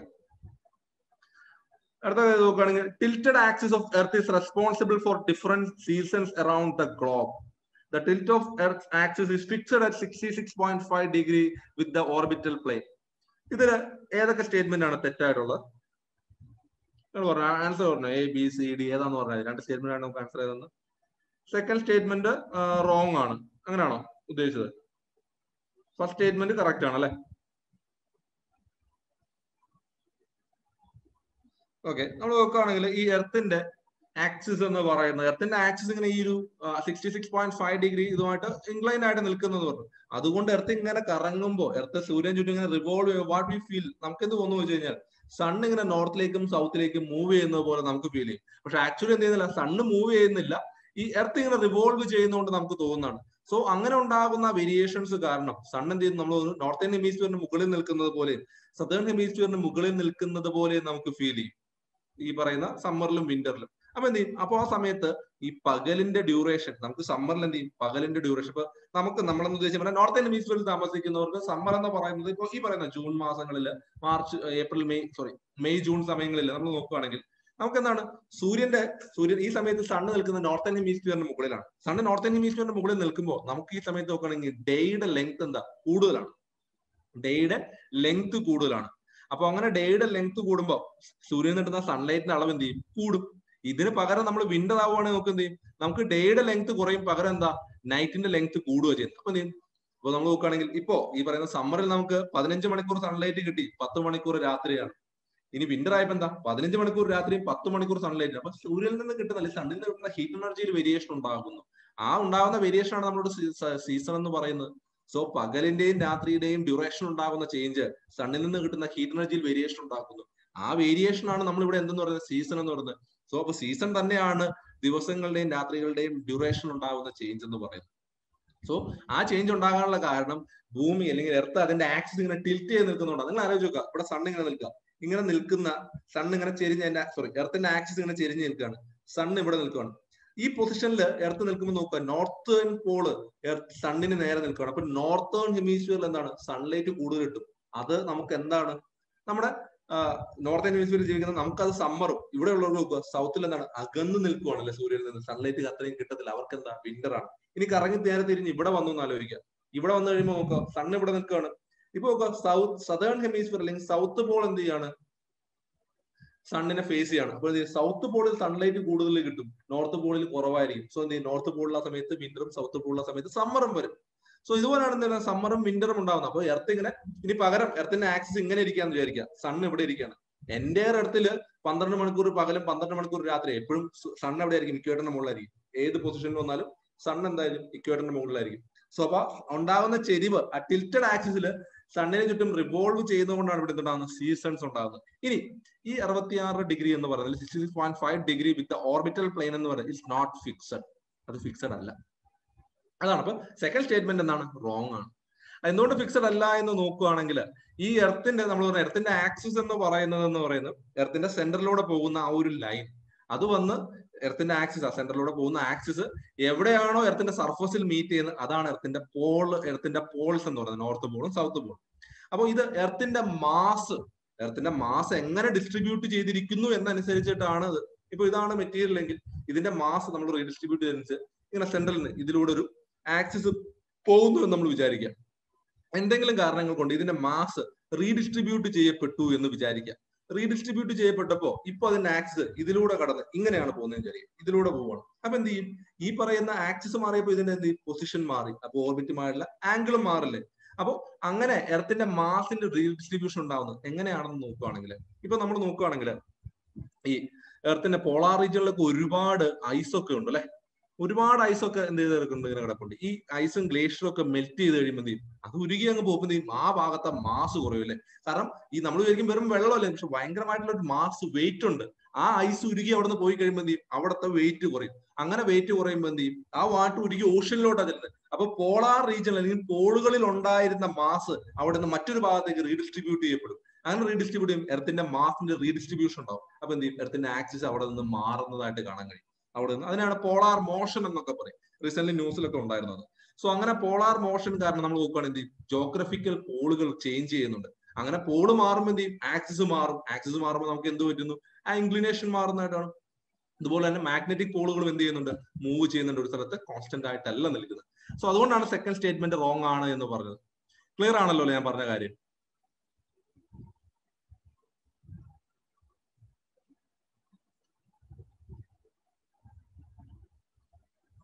ക്ലിയർ അല്ലേ പറയുന്ന കാര്യങ്ങൾ? ജസ്റ്റ് ഒന്ന് കമന്റെങ്കിലും ചെയ്ത് പോകണം. ഞാൻ ആവശ്യമില്ലാണ്ട് ഓവറായിട്ട് എക്സ്പ്ലെയിൻ ചെയ്യുന്നുണ്ടെങ്കിൽ നിങ്ങൾ പറഞ്ഞു. കാരണം ഇല്ലെങ്കിൽ കഴിഞ്ഞ സിറാജിന്റെ പോലെ തന്നെ ഒരുപാട് നീണ്ടു പോകും എക്സ്പ്ലനേഷൻസ് പറയുന്നുണ്ടെങ്കിൽ കുറയ്ക്കാൻ നോക്കാം. Okay, then at every time an imaginary line around the earth separating the illuminated part of earth from the darker part. This line which divides the earth into two equal halves all the time is called. എന്താണിത്? ഇതിന്റെ answer എന്താണ്? എന്താണ് ഇതിന്റെ answer എന്താണ്? ഞാൻ താഴോട്ട് മാറ്റാത്തത് നിങ്ങൾ ആൻസറിലോട്ട് പോകുന്നുള്ളത് കൊണ്ടാണ്. സിമ്പിൾ ആയിട്ടുള്ള ചോദ്യമാണ്. ബി. ഓക്കെ, എക്സാക്ട്ലി ബി ആണ്. ദി സർക്കിൾ ഓഫ് ഇല്യൂമിനേഷൻ എന്ന് പറയും. സർക്കിൾ ഓഫ് ഇല്യൂമിനേഷൻ എന്ന് പറയും. സിമ്പിൾ ആണ്. നമ്മൾ നോക്കുകയാണെങ്കിൽ എർത്ത് ഇങ്ങനെ ചെരിഞ്ഞിരിക്കുകയാണ് അല്ലെ, എർത്ത് ഇങ്ങനെ ചെരിഞ്ഞു നിൽക്കുകയാണ്. ഇവിടെ നിന്ന് എന്ത് വരുന്നു, സൺലൈറ്റ് വരുന്നു. ഇങ്ങനെ സൺലൈറ്റ് വരുമ്പോൾ നമ്മൾ നോക്കുകയാണെങ്കിൽ കൃത്യമായിട്ട് ഒരു പകുതിയിലാണ് എന്ത് വന്ന് വീഴുക, ആ സൺലൈറ്റ് വന്ന് വീഴുക. പക്ഷെ എർത്ത് ഇങ്ങനെ ചെരിഞ്ഞു നിൽക്കുന്നത് കൊണ്ട് ഇങ്ങനെ വരുന്ന സൺലൈറ്റ് ഏകദേശം ഇങ്ങനെ ഒരു ഇൻക്ലൈൻഡ് ആംഗിളിലായിരിക്കും വന്ന് വീഴുന്നത്. ഇങ്ങനെയുള്ള ഒരു പകുതി, ഇത്രയും പകുതി ഭാഗത്ത് സൺലൈറ്റ് കിട്ടുകയും താഴെയുള്ളത് സൺലൈറ്റ് കിട്ടാതെ പോകും. അപ്പൊ ഇവിടെ രാത്രിയും ഇവിടെ പകലും എന്നുള്ള രീതിയിൽ ആ രീതിയിലേക്കാണ് പോകുക. അപ്പോൾ സൺലൈറ്റ് ഇങ്ങനെ വന്ന് വീഴുന്നു. ഈ ഭാഗത്ത് ഇത്രയും ഭാഗത്ത് ഇങ്ങനെ ഈ ഒരു ആംഗിളിൽ ഇത്രയും ഭാഗത്ത് സൺലൈറ്റ് കിട്ടുന്നു. അത് ഓപ്പോസിറ്റ് സൈഡിൽ വരുന്നത് സൺലൈറ്റ് കിട്ടില്ല. അപ്പൊ നമ്മൾ ഇക്വേറ്റർ അടുത്തിന് ഹാഫ് ചെയ്യുമ്പോൾ എങ്ങനെയാണ്, ഇങ്ങനെ ഹാഫ് ചെയ്യുന്നു അല്ലെ. ഒരു പകുതി ഇങ്ങനെ, ഒരു പകുതി നമുക്ക് ഇങ്ങനെ മാറ്റിയെടുക്കാൻ പറ്റും. പക്ഷേ ഈ പറഞ്ഞ ആംഗിൾ ഓഫ് ഈ സർക്കിൾ ഓഫ് ഇല്യൂമിനേഷൻ വരുമ്പോ ഈ ഒരു രീതിയിലേക്ക് ഇങ്ങനെയാണ് വരുന്നത്. അപ്പൊ ഇങ്ങനെ ചെരിച്ച് ഇങ്ങനെ സ്ലൈസ് ചെയ്ത് നമ്മൾ കട്ട് ചെയ്തില്ലേ, ഇങ്ങനെ ചെരിച്ച് സ്ലൈസ് ചെയ്തില്ലേ, അതുപോലെയാണ് എന്ത് ചെയ്യുന്നത് ഇതിനകത്ത് നിന്ന് നമുക്ക് വരുന്നത്. സോ അപ്പൊ അതുകൊണ്ടാണ് പറയുന്നത്, നമ്മൾ നോക്കുകയാണെങ്കിൽ സർക്കിൾ ഓഫ് ഇല്ലൂമിനേഷൻ എന്ന് പറയുന്നത് ഒരിക്കലും എർത്തിന്റെ ആക്സിസുമായിട്ട് കോയിൻസൈഡ് ചെയ്യത്തില്ല. കാരണം എർത്തിന്റെ ആക്സിസുമായിട്ട് കോയിൻസൈഡ് ചെയ്യണമെങ്കിൽ എർത്ത് ഇങ്ങനെ നിൽക്കുവാന്ന് വിചാരിക്കുക, എർത്ത് ഇങ്ങനെ നിൽക്കുവാണ്, സൺലൈറ്റ് ഇങ്ങനെ വരുവാണെങ്കിൽ എന്ത് ചെയ്യുന്നത്, ഇങ്ങനെ സർക്കിൾ വന്നേ അല്ലെ, ഇത് സർക്കിൾ ഓഫ് ഇല്ലൂമിനേഷൻ. ഇത് പകലും ഇത് രാത്രിയും വരുന്ന സാധനം കൃത്യം ഇങ്ങനെ ഒരു ബോളിന്റെ ഒരു പീസ് പോലെ മുറിച്ച് മാറ്റും. പക്ഷെ ഇങ്ങനെ ചെരിഞ്ഞിരിക്കുന്നതോടെ സൺലൈറ്റ് വന്ന് വീഴുന്ന ഭാഗം ഇങ്ങനെ ചെരിഞ്ഞ ഒരു രീതിയിലായിരിക്കും വരുന്നത്. ഇത്രയും ഭാഗത്ത് സൺലൈറ്റ് കിട്ടും, ഇത്രയും ഭാഗത്ത് സൺലൈറ്റ് കിട്ടത്തില്ല. സോ അപ്പൊ അതെന്ത് ചെയ്തുകൊണ്ടിരിക്കും, അങ്ങനെ വരുമ്പോൾ എർത്തിനെ രണ്ട് ഈക്വൽ ഹാഫ് ആയിട്ടാണ് എപ്പോഴും ഡിവൈഡ് ചെയ്യുന്നത്. അത് ഇക്വേറ്ററിനെ രണ്ട് ഈക്വൽ ആയിട്ട് ഡിവൈഡ് ചെയ്യുകയും ചെയ്യും. പക്ഷെ സണ്ണിന്റെ ആക്സിസുമായിട്ട് ഒരിക്കലും കോയിൻസൈഡ് ചെയ്യത്തില്ല കേട്ടോ. ഇതിനാണ് നമ്മൾ എന്ത് പറയുന്നത്, സർക്കിൾ ഓഫ് ഇല്ലൂമിനേഷൻ എന്ന് പറയുന്നത്. കയ്യിൽ ഗ്ലോബോ ബോളോ ഒന്നും ഇല്ല, അല്ലെങ്കിൽ കുറച്ചുകൂടി ഈസി ആയിട്ട് കാണിക്കാമായിരുന്നു. ഒരു മിനിറ്റ്, സോറി. ഓക്കെ, അടുത്ത് consider following places: Nagpur, Jaisalmer, Patna. Which of the following cities falls under category of drought prone area? ഇതിനകത്ത് ഏതൊക്കെയാണ് ഡ്രോട്ട് പ്രോൺ ഏരിയ എന്നുള്ളതാണ് ചോദ്യം. ഏതായിരിക്കാം ഡ്രോട്ട് പ്രോൺ ഏരിയാസ് ഇതിനകത്ത്? നിങ്ങൾ 1, 2 വെച്ചിട്ട് പറഞ്ഞോളൂ, അല്ലെങ്കിൽ AB വെച്ചിട്ട് പറഞ്ഞോളൂ.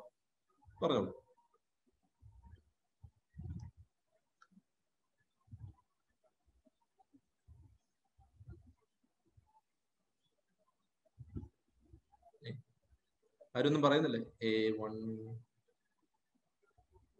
മാത്രം പോരല്ലോ, 1 and 2. ഓക്കെ, 1 and 2 ശരിയാണ്. കാരണം നമ്മൾ നോക്കുകയാണെങ്കിൽ ഇത് ഇന്ത്യയിലെ ഡ്രോട്ട് പ്രോൺ ഏരിയാസ് ഏതാണെന്നൊന്നും നമുക്ക് കൃത്യമായിട്ട് അറിയില്ലെങ്കിൽ പോലും അത്രയൊന്നും നമ്മൾ ഇതിൽ ആലോചിക്കാൻ പോകണ്ട. നിങ്ങൾ എന്തായാലും ഇന്ത്യൻ ക്ലൈമറ്റ് പഠിക്കുന്ന സമയത്ത് മറ്റൊരു കാര്യം നിങ്ങൾ നോക്കിയിട്ടുണ്ടാവും. ഇന്ത്യൻ ക്ലൈമറ്റിന്റെ സമയത്ത് ഇന്ത്യയിലെ റെയിൻഫോൾ പാറ്റേൺ നോക്കിയിട്ടുണ്ടാവും അല്ലെ. ഇന്ത്യയിലെ റെയിൻഫോൾ പാറ്റേൺ നോക്കുകയാണെങ്കിൽ ഈ പറയുന്ന റൈറ്റിൽ കാണുന്ന പിക്ചർ ആനുവൽ റെയിൻഫോൾ നോക്കുകയാണെങ്കിൽ ഇന്ത്യയുടെ ഈ പറയുന്ന വെസ്റ്റേൺ പാർട്ട്, ഇന്ത്യയുടെ വെസ്റ്റേൺ ഇന്ത്യ എന്ന് പറയുന്ന പ്രത്യേകിച്ച് രാജസ്ഥാൻ, ഗുജറാത്ത്, അതുപോലെ തന്നെ മധ്യപ്രദേശിന്റെ വെസ്റ്റേൺ സൈഡ്സ്, ഈ ഭാഗങ്ങൾ നോക്കുകയാണെങ്കിൽ വളരെ ഡ്രൈ ആയിട്ടുള്ള റീജിയൻ ആണ്. മഴ വളരെ കുറവ് കിട്ടുന്ന, വെള്ളം വളരെ കുറവ്. അതുപോലെ തന്നെ മറ്റൊരു റീജിയനാണ് സെൻട്രൽ ഇന്ത്യ എന്ന് നമ്മൾ പറയുന്ന ഭാഗങ്ങൾ, വെസ്റ്റേൺ ഗട്ട്സിന്റെ റെയിൻ ഷാഡോ റീജിയൻ. ഈ ഭാഗങ്ങളിൽ മഴയുടെ അളവ് ഭയങ്കര കുറവാണ്. ഈ സ്ഥലങ്ങളിൽ ഡ്രോട്ട് ഉണ്ടാവാനുള്ള ചാൻസും കൂടുതലാണ്. നമ്മൾ ഇന്ത്യയിലെ അഗ്രികൾച്ചർ നോക്കുകയാണെങ്കിൽ നിങ്ങൾക്ക് ഡ്രൈ ലാൻഡ് ഫാമിംഗ് എന്ന് പറയുന്ന അഗ്രികൾച്ചർ ഫാമിംഗ് ഏറ്റവും കൂടുതൽ പ്രാക്ടീസ് ചെയ്യുന്ന റീജിയൻസ് ഇത് തന്നെയാണ്.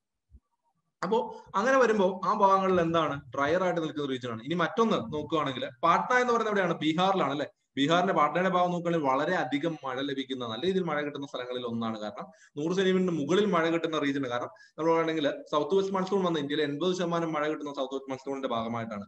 അത് വന്ന് ഈ നോർത്ത് ഇന്ത്യൻ പ്ലെയിനിലോട്ട് വരുമ്പോൾ, ബംഗാളിൽ നിന്ന് പഞ്ചാബിലോട്ട് വരുമ്പോൾ മഴ കുറഞ്ഞു വരുന്നതായിട്ട് നമുക്ക് കാണാം. അങ്ങനെ വരുമ്പോൾ ഏറ്റവും കൂടുതൽ മഴ കിട്ടുന്ന ഒരു റീജിയൻ ആണ് ബംഗാൾ. അത് കഴിഞ്ഞിട്ട് പിന്നീട് ബീഹാർ എന്ന് പറയുന്ന രീതിയിലേക്ക് വരും. ഓക്കെ, ഇനി ഇന്ത്യയുടെ ഡ്രോട്ട് പ്രോൺ ഏരിയയുടെ ഒരു മാപ്പും അവിടെ നിങ്ങൾക്ക് താഴെ നോക്കിയത്. അതിനകത്ത് ഞാൻ ഈ പറഞ്ഞതുപോലെ നോക്കുകയാണെങ്കിൽ ആ നോർത്ത് വെസ്റ്റ് ഇന്ത്യ, അതുപോലെ സെൻട്രൽ ഇന്ത്യ, നമ്മുടെ ആ പറയുന്ന റെയിൻ ഷാഡോ റീജിയൻ, വെസ്റ്റേൺ ഗട്ട്സിന്റെ റെയിൻ ഷാഡോ റീജിയനിലൊക്കെയാണ് പ്രധാനമായിട്ട് വരുന്നത്. അപ്പൊ നാഗ്പൂർ എന്ന് പറയുന്ന സ്ഥലം, നാഗ്പൂർ എന്ന് പറയുന്ന വെസ്റ്റേൺ ഗട്ട്സിന്റെ റെയിൻ ഷാഡോ റീജിയനിലാണ്. നമ്മുടെ വിദർഭ എന്ന് പറയുന്ന മഹാരാഷ്ട്രയുടെ റീജിയനിലൊക്കെയാണ് ഈ പറയുന്ന നാഗ്പൂർ കയറി വരുന്നത്. ജയ്സാൽമർ പിന്നെ നമുക്കറിയാം രാജസ്ഥാനിൽ ഡെസേർട്ട് കയറി വരുന്ന സ്ഥലമാണ് എന്നുള്ളത്. ഓക്കെ, സോ ഒരു സിമ്പിൾ ക്വസ്റ്റ്യൻ ആയിരുന്നു. Then these are the following is not the result of rotation of earth. എർത്തിന്റെ റൊട്ടേഷൻ കാരണമല്ലാത്തത് ഏതാണെന്ന് അതിനകത്ത് താഴെ പറയുന്നത്. ഏതാണ് ആൻസർ? ജസ്റ്റ് നിങ്ങൾ പറയാം. നമുക്ക് ഇങ്ങനെ ഒരു, ഞാൻ ജസ്റ്റ് ഇങ്ങനെ ഇരുന്ന് പറയുന്നതിനേക്കാൾ നല്ലത് നിങ്ങളൊരു അറ്റ്ലീസ്റ്റ് കമന്റ് എങ്കിലും ചെയ്യുന്നു, ഞാനത് റിപ്ലൈ ചെയ്യുന്ന രീതിയിലേക്കായിട്ട് പോകാൻ. ആരെങ്കിലും മൈക്ക് ഓപ്പൺ ചെയ്ത് പറയുകയാണെങ്കിൽ അങ്ങനെ ചെയ്യാം, അല്ലെങ്കിൽ നിങ്ങൾക്ക് ജസ്റ്റ് കമന്റ് ആയിട്ട് ഇങ്ങനെ ചെയ്യും.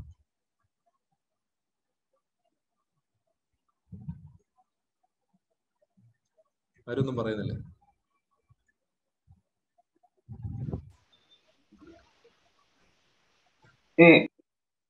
ഓക്കെ, എ ആയിരുന്നു. ഓക്കെ ഓക്കെ, കമന്റ് ആയിട്ട് ഇട്ടാലും മതി. Okay, good.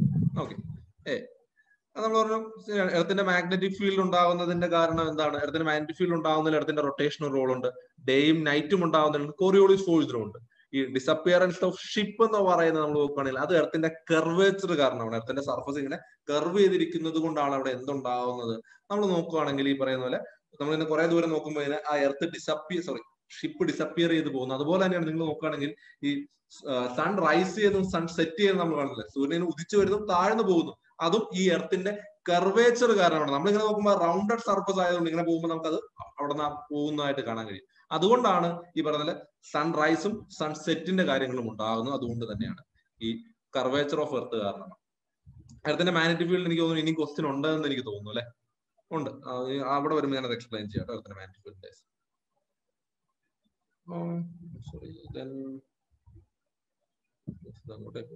consider following statements. Earth rotational velocity is maximum at poles. The variation of Earth rotational velocity helps the formation of cyclone. അതിന്റെ ആൻസർ നിങ്ങൾ already കണ്ടു, എന്നാലും കമന്റ് ചെയ്തോളൂ. 13ാമത്തെ ക്വസ്റ്റ്യന്റെ answer എന്താണെന്ന്. Earth rotational velocity is maximum at the poles.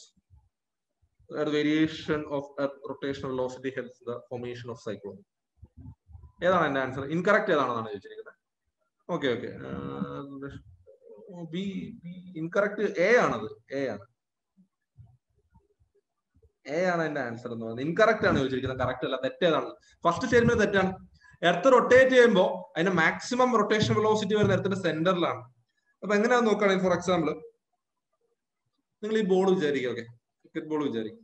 Okay, ball വിചാരിക്കും. അപ്പൊ ഈ ബോളിൽ നിങ്ങൾ നോക്കുകയാണെങ്കിൽ ഈ ബോളിന് ഏറ്റവും സെന്റർ ഇങ്ങനെ ഒരു പോർഷൻ അല്ലേ, അതാണ് നമ്മൾ പറയുന്നത് എന്ത്, ഇക്വേറ്റർ എന്ന് പറയുന്നത്. എർത്താണ് ഇക്വേറ്റർ. ഇവിടുത്തെ ആ ഒരു സർക്കംഫറൻസ് എന്ന് പറയുന്നത് ഇതിനേക്കാൾ കുറവല്ലേ ഇതിന് മുകളിലോട്ട് വരുന്ന സർക്കംഫറൻസ് എന്ന് പറയുന്നത്. കാരണം ഇവിടെ ഒരു ഭാഗം കൊടുക്കുകയാണെങ്കിൽ ഇത്രയും ചെറിയൊരു വട്ടമാണ് ഇതിന്റെ സർക്കംഫറൻസ്. കുറച്ചുകൂടെ താഴോട്ടുമ്പോൾ എന്താ ഇത്രയും വലിയ വട്ടം, കുറച്ചുകൂടെ താഴോട്ടും കുറെ കൂടെ വലിയ സർക്കിൾ അല്ലേ. സോ സർക്കംഫറൻസ് ഏറ്റവും വലുത് എവിടെയാണ്? ഇക്വേറ്ററിന്റെ അവിടെ. അവിടെ നിന്ന് പോളിലോട്ട് പോകുന്നതും സർക്കംഫറൻസ് എന്ത് ചെയ്തുകൊണ്ടിരിക്കും? കുറഞ്ഞുകൊണ്ടിരിക്കും. അപ്പോൾ എർത്ത് ഇങ്ങനെ ഇരുന്ന് ഒരു പ്രാവശ്യം കറങ്ങി വരാൻ എടുക്കുന്ന സമയത്തിലാണ് 24 മണിക്കൂറാണ്. അതിനൊരു മാറ്റമില്ല. സോ 24 മണിക്കൂർ എടുത്ത് എർത്ത് ഇങ്ങനെ കറങ്ങുമ്പോൾ ഇക്വേറ്ററിന്റെ അവിടെ നോക്കുകയാണെങ്കിൽ ലെറ്റ്സ് സേ കൺസിഡർ ചെയ്യാണ് ഒരു 50 കിലോമീറ്റർ ആണെന്ന്. ജസ്റ്റ് എർത്ത് എന്നുള്ള രീതിയിലല്ല, ഞാൻ വേറെ എന്തെങ്കിലും ഒരു സാധനം എന്നുള്ള രീതിയിൽ ആലോചിക്കുക. ഈ ബോൾ എന്ന് വിചാരിക്കാം 50 കിലോമീറ്റർ ആണ് ഈ എർത്തിന്റെ, അല്ലെങ്കിൽ ഈ പറയുന്ന ബോളിന്റെ ഈ നടുക്കുള്ള ഏറ്റവും സെന്ററിലുള്ള ഭാഗത്തിന്റെ സർക്കംഫറൻസ് എന്ന് വിചാരിക്കുക. ഏറ്റവും മുകളിലോട്ട് വരുന്നത് അത് കുറഞ്ഞ് ഈ ഏറ്റവും മുകളിൽ പോളുകളിൽ വരുമ്പോൾ 0 ആവും. സോ അതിങ്ങനെ കറങ്ങി വരാൻ, ഒരു വട്ടം കറങ്ങി വരാൻ എടുക്കുന്ന സമയം 24 മണിക്കൂറാണ്. സോ 24 മണിക്കൂർ കൊണ്ട് ഇക്വേറ്ററിന്റെ ഭാഗം അല്ലെങ്കിൽ സെന്ററിന്റെ ഭാഗം 50 കിലോമീറ്റർ പോയി മുകളിലോട്ട് വരുന്നവർ എത്രയാ? 20 കിലോമീറ്റർ, 10 കിലോമീറ്റർ, 5 കിലോമീറ്റർ കുറഞ്ഞു വരുന്നു. സോ അപ്പൊ റൊട്ടേഷൻ വെലോസിറ്റി ഏറ്റവും കുറവ് എവിടെയാണ്? പോളിലാണ് അല്ലെ. ഏറ്റവും കൂടുതൽ എവിടെയാണ്? ഇക്വേറ്ററിലാണ്. ഇത് തന്നെയാണ് എർത്തിന്റെ കാര്യം. എർത്തിന്റെ ഇക്വേറ്ററിന്റെ അവിടെ വലിയ സർക്കംഫറൻസ് ആണ്. മുകളിലോട്ട് പോകുന്ന സർക്കംഫറൻസ് കുറഞ്ഞു വരിക. എർത്ത് ഒരു പ്രാവശ്യം കറങ്ങാൻ 24 മണിക്കൂർ എടുക്കും. സോ ഈ പറയുന്ന പോളിന്റെ അവിടെയുള്ള സ്ഥലമാണെങ്കിലും ഇക്വേറ്ററിന്റെ അവിടെയുള്ള സ്ഥലമാണെങ്കിലും ഒരു പ്രാവശ്യം കറങ്ങി വരാൻ 24 മണിക്കൂർ വേണം. സോ അപ്പൊ ഇക്വേറ്ററിന്റെ അവിടെയുള്ള സ്ഥലം എന്ത് ചെയ്യും? 24 മണിക്കൂർ എടുക്കുമ്പോഴേക്കും വളരെ 24 മണിക്കൂർ എടുത്താൽ കറങ്ങുന്നത്. അപ്പൊ എന്ത് ചെയ്യുന്നു? അവിടെ പെർ സെക്കൻഡിൽ കൂടുതൽ ദൂരം കവർ ചെയ്യും. അപ്പൊ അവിടെ എന്താണ്? വെലോസിറ്റി കൂടുതലാണ്. സോ അതാണ് ഒന്നാമത്തെ കാര്യം. ദെൻ രണ്ടാമത് വേരിയേഷൻ ഓഫ് എർത്തിന്റെ റൊട്ടേഷൻ ആണ്. കാരണം സൈക്ലോൺ ഉണ്ടാകണമെങ്കിലുള്ള പ്രധാനപ്പെട്ട condition there should be ample Coriolis effect. അവിടെ കറക്റ്റ് ആയിട്ടുള്ള കോറിയോളിസ് എഫക്ട് ഉണ്ടെങ്കിൽ മാത്രമാണ് എന്തുണ്ടാവും? സൈക്ലോൺ ഉണ്ടാവത്തുള്ളൂ. അതുകൊണ്ടാണ് ഇക്വേറ്ററിനോട് ചേർന്നുള്ള സ്ഥലങ്ങളിൽ സൈക്ലോൺ ഉണ്ടാകില്ല എന്ന് പറയുന്നത്. ഇക്വേറ്ററിനോട് ഒരു 5 ഡിഗ്രി നോർത്ത് സൗത്ത് വരുന്ന സ്ഥലങ്ങളിൽ സൈക്ലോൺസ് ഒരിക്കലും ഫോം ചെയ്യില്ല. കാരണം അവിടെ കോറിയോളിസ് ഫോഴ്സ് നെഗ്ലിജിബിൾ ആണ്. സോ ആ കോറിയോളിസ് ഫോഴ്സ് ഉണ്ടെങ്കിൽ മാത്രമേ സൈക്ലോൺ ഫോം ചെയ്യൂ. കോറിയോളിസ് ഫോഴ്സ് എന്ന് പറയുന്നത് ഒരു സ്യൂഡോ ഫോഴ്സ് ആണ്. അങ്ങനെ ഒരു ഫോഴ്സ് ഇല്ല ആക്ച്വലി. അതൊരു സ്യൂഡോ ഫോഴ്സ് ആണ് ആക്ച്വലി കോറിയോളിസ് ഫോഴ്സ് എന്ന് പറയുന്നത്. കോറിയോളിസ് എഫക്ട് എന്നാണ് പറയുന്നത്. ആ കോറിയോളിസ് എഫക്ട് ഉണ്ടാവുന്ന ഈ പറയുന്ന വേരിയേഷൻ കാരണം, ഈ ഉണ്ടാവുന്ന റൊട്ടേഷണൽ വേരിയേഷൻ കാരണമാണ് ഉണ്ടാവുന്നത്. നമ്മൾ നോക്കുകയാണെങ്കിൽ ഇവിടെ എത്രയാണ്? ഇവിടെ വെലോസിറ്റി ഒരു 20 കിലോമീറ്റർ പെർ ആണ്. മുകളിലോട്ട് പോകുമ്പോൾ എത്രയാണ്? 4 കിലോമീറ്റർ പെർ ആണ്. അതിന് മുകളിലോട്ട് പോകുമ്പോൾ എത്രയാണ്? 5 കിലോമീറ്റർ പെർ ആണെന്ന് വിചാരിക്കുക. ഓക്കെ, അപ്പോൾ ഇവിടെ നിന്ന് ഈ ഇക്വേറ്ററിൽ നിന്ന് ഒരു സാധനത്തിനെ നിങ്ങൾ പോളിലേക്ക് എറിയുക, അറ്റ്മോസ്ഫിയർ വഴി പോവുക. ഇവിടെ നിന്ന് നിങ്ങൾ എറിയുമ്പോൾ, ഈ ഇക്വേറ്ററിൽ നിന്ന് എറിയുമ്പോൾ, ഇക്വേറ്ററിൽ 20 കിലോമീറ്റർ പെർ അവർ ആ സ്പീഡിൽ, ആ എറിയുന്ന സാധനത്തിന്റെ സ്പീഡ് നിങ്ങൾ നേരെ പോകുന്ന സ്പീഡല്ല, റൊട്ടേഷൻ ഇങ്ങനെ കറങ്ങാനുള്ള സ്പീഡ് എന്ന് പറയുന്നത്, റൊട്ടേഷണൽ സ്പീഡ് എന്ന് പറയുന്നത് 20 കിലോമീറ്റർ പെർ അവർ ആയിരിക്കും. പക്ഷെ അതിന് അവിടെ കുറച്ചുകൂടെ നോർത്തിൽ നിൽക്കുന്ന സ്ഥലത്തിന് ചെല്ലുമ്പോൾ അവിടെ 5 കിലോമീറ്റർ പെർ അവറേ ഉണ്ടാവത്തുള്ളൂ. ഇവിടുന്ന് 20 കിലോമീറ്റർ പെർ ആ സ്ഥലം കൂടുതൽ ഇവിടെ എത്തും. 5 കിലോമീറ്റർ പെർ അവറിലാവുന്ന സ്ഥലം അത്രയും ദൂരം മൂവ് ചെയ്യില്ല. അപ്പൊ ആ സ്ഥലത്തിനേക്കാൾ കുറച്ചുകൂടെ റൈറ്റിലായിട്ടേ നമ്മൾ ഇക്വേറ്ററിന്റെ നോർത്തിലേക്ക് എറിയുന്ന സാധനം എത്തുള്ളൂ. സോ അതാണ് നമ്മൾ ഈ പറയുന്ന റൈറ്റിലേക്ക് ഡിഫ്ലക്ട് ചെയ്യുന്നു, ലെഫ്റ്റിലേക്ക് ഡിഫ്ലക്ട് ചെയ്യുന്നു എന്ന് പറയുന്നത്. സോ ഈ റൊട്ടേഷൻ വെലോസിറ്റി ഉണ്ടാവുന്ന ചേഞ്ച് ആണ് ശരിക്കും പറഞ്ഞാൽ കോറിയോളിസ് എഫക്ട് എന്ന് പറയുന്നത്. നിങ്ങൾക്ക് മനസ്സിലായോ?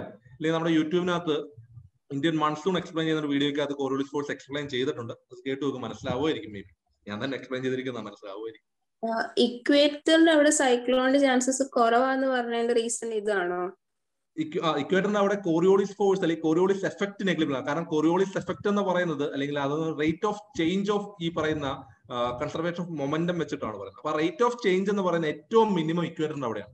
പോളിന്റെ അവിടെ ചെല്ലുമ്പോൾ റേറ്റ് ഓഫ് ചേഞ്ച് കൂടുതലാണ്. കാരണം എന്ന് പറയുന്നത് ഈ കൺസർവേഷൻ ഓഫ് മൊമെന്റം എന്ന് പറയുന്ന ഒരു കൺസെപ്റ്റ് എന്ന് പറയുന്നത് ഈ ഡിസ്റ്റൻസ് കുറയുന്തോറും മൊമെന്റത്തിന്റെ അല്ലെങ്കിൽ ഈ പറയുന്ന വെലോസിറ്റി കൂടുമെന്ന് പറയും. കാരണം ഈ കൺസർവേഷൻ ഓഫ് മൊമെന്റം എന്ന് പറയുന്ന കാര്യം എന്ന് പറയുന്നത് m×r×v എന്നാണ് ഇക്വേഷൻ പറയുന്നത്. Mass, velocity and radius. ഈ റേഡിയസ് എന്ന് പറയുന്ന r എന്ന് നമ്മൾ പറയുന്ന സാധനം എന്താന്ന് നോക്കി കഴിഞ്ഞാൽ ഈ എർത്തിന്റെ നടുക്കിലൂടെ ഒരു ആക്സിസ് പോകുന്നുണ്ടാവും. ഈ ആക്സിസിൽ നിന്നുള്ള ഡിസ്റ്റൻസ് ആണ്. ഈ ഡിസ്റ്റൻസ് ഏറ്റവും കൂടുതൽ നമ്മൾ നോക്കുകയാണെങ്കിൽ എവിടെ, ഇക്വേറ്ററിന്റെ അവിടെ. പോളിന് അവിടെ ചെല്ലുമ്പോഴത്തേക്ക് എന്തായിരിക്കും, വളരെ കുറവായിരിക്കും. സോ ഈ കൺസർവേഷൻ ഓഫ് മൊമെന്റം എന്ന് പറയുമ്പോൾ ഈ വെലോസിറ്റി മാറുന്നില്ല, മാസും മാറുന്നില്ല, മാസ് മാറുന്നില്ല, റേഡിയസ് എന്ത് ചെയ്തുകൊണ്ടിരിക്കുകയാണ്, കുറഞ്ഞു വരികയാണ്. അപ്പൊ കൺസർവേഷൻ ഓഫ് മൊമെന്റം എന്ന് പറയുന്നത് അല്ലെങ്കിൽ ആംഗുലർ മൊമെന്റം എന്ന് പറയുന്നത് കൺസർവ് ചെയ്യുന്ന ടോട്ടൽ വാല്യൂ മെയിൻറ്റെയിൻ ചെയ്യണം. ഇവിടെ 10 ആണെങ്കിൽ അവിടെ ചെല്ലുമ്പോഴും 10 കിട്ടണം. മാസ് മാറുന്നില്ല, റേഡിയസ് കുറയാണ്. പിന്നെ എങ്ങനെ വാല്യൂ നമുക്ക് മെയിൻറ്റെയിൻ ചെയ്യാൻ പറ്റും? By increasing the velocity. So അങ്ങനെ ആ ഒരു ചേഞ്ചിൽ ഉണ്ടാകുന്ന വെലോസിറ്റി ഇൻക്രീസ്. അപ്പൊ അങ്ങനെ വരുമ്പോൾ എന്ത് ചെയ്യും, പോളിലോട്ട് പോകുമ്പോൾ ഡീവിയേഷൻ കൂടും. ഇക്വേറ്ററിന്റെ അവിടെ വരുമ്പോൾ അത് നെഗ്ലിജിബിൾ ആയിരിക്കും. കാരണം റേറ്റ് ഓഫ് ചേഞ്ച് വളരെ കുറവായിരിക്കും. ക്ലിയർ ആയോ? അതുകൊണ്ടാണ് ഇക്വേറ്ററിന്റെ അവിടെ ഈ പറയുന്ന ഈ കൊറോളിസ് ഫോഴ്സ് നെഗ്ലിജിബിൾ ആണ് അല്ലെങ്കിൽ ഇല്ല എന്ന് പറയുന്നത്. അതുകൊണ്ട് അവിടെ നമുക്ക് ഇതുണ്ടാവില്ല, സൈക്ലോൺ ഉണ്ടാവില്ല. Okay, then next we will okay, which of the following is the major fact determining the thickness of natural vegetation in a forest? ഒരു വെജിറ്റേഷൻ അല്ലെങ്കിൽ ഒരു ഫോറസ്റ്റിനകത്ത് വെജിറ്റേഷന്റെ തിക്നെസ് ഡിറ്റർമൈൻ ചെയ്യുന്നതിന് ഏറ്റവും പ്രധാനപ്പെട്ട ഫാക്ടർ ഏതാണ്? ഈ പറയുന്ന ആ ആൻസർ കൊടുത്തേക്കുന്ന എല്ലാത്തിനെയും നമുക്ക് അതിന്റെ ഫാക്ടേഴ്സ് ആയിട്ട് പറയാൻ പറ്റുമായിരിക്കും. പക്ഷെ ആ ഓരോന്നായിട്ട് ചോദിച്ചാൽ which is A major factor എന്നാണ് ചോദ്യം. ഏതായിരിക്കും ആൻസർ? ഓക്കെ, ഞാൻ നോക്കട്ടെ. B, water. വാട്ടർ ആണ്, തിക്നെസ്സിന് വാട്ടർ ആണ് പ്രധാനമായിട്ടും വരുന്നത്. കാരണം നിങ്ങൾ നോക്കുകയാണെങ്കിൽ നിങ്ങളിത് ഈ പറഞ്ഞ സൺലൈറ്റ് പറയാനുണ്ടായ കാര്യം മിക്കവാറും ഇക്വറ്റോറിയൽ റെയിൻ ഫോറസ്റ്റ് വെച്ചിട്ടായിരിക്കും പറഞ്ഞത്. പക്ഷെ ഇക്വറ്റോറിയൽ റെയിൻ ഫോറസ്റ്റിൽ അണ്ടർ ഗ്രോത്ത് ഇല്ല എന്നുള്ളത് കറക്റ്റ് ആണ്. പക്ഷെ ഇക്വറ്റോറിയൽ റെയിൻ ഫോറസ്റ്റ് നോക്കുകയാണെങ്കിൽ വളരെ അടുത്തടുത്തായിട്ട് വളരെ തിക്കായിട്ടാണ് പ്ലാന്റുകൾ നിൽക്കുന്നത്.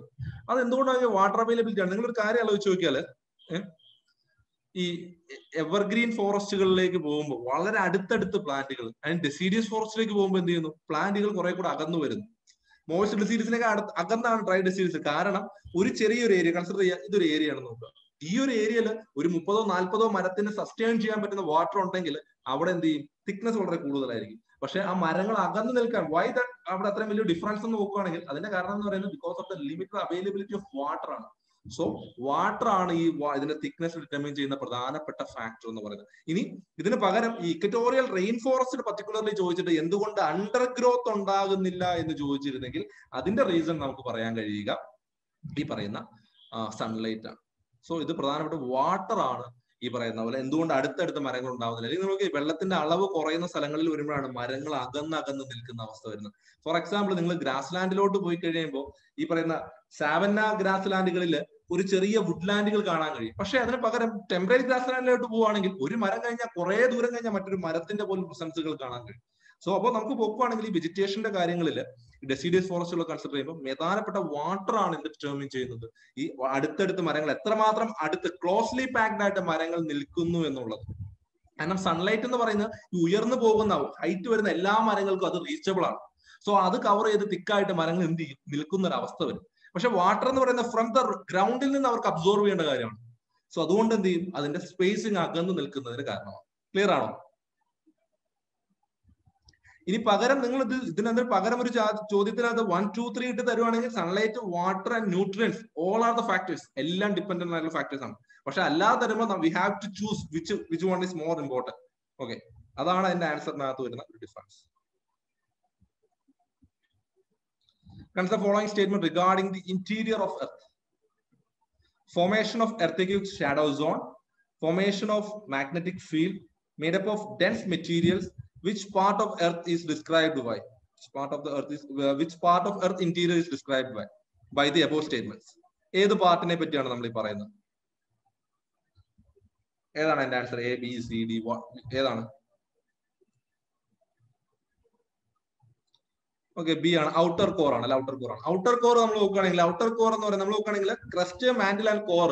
ക്രസ്റ്റ് എന്ന് പറയുന്നത് made up of silica plus aluminium, sial എന്ന് പറയുന്നത്. Mantle mainly made up of silica plus magnesium, that's why we call it sima layer എന്ന് പറയും. And when you consider the core, it's mainly consist of nickel plus iron, that why so called NiFe layer എന്ന് പറയും. So അതിനകത്ത് നോക്കുകയാണെങ്കിൽ ഈ പറഞ്ഞ പോലെ from the എർത്തിന്റെ സർഫസിൽ നിന്ന് താഴോട്ട് വരുന്നവരും ഇന്റീരിയറിലോട്ട് വരുമ്പോൾ we can identify that the temperature and the pressure will increase. ടെമ്പറേച്ചറും പ്രഷറും എന്ത് ചെയ്യും? ഇൻക്രീസ് ചെയ്യും.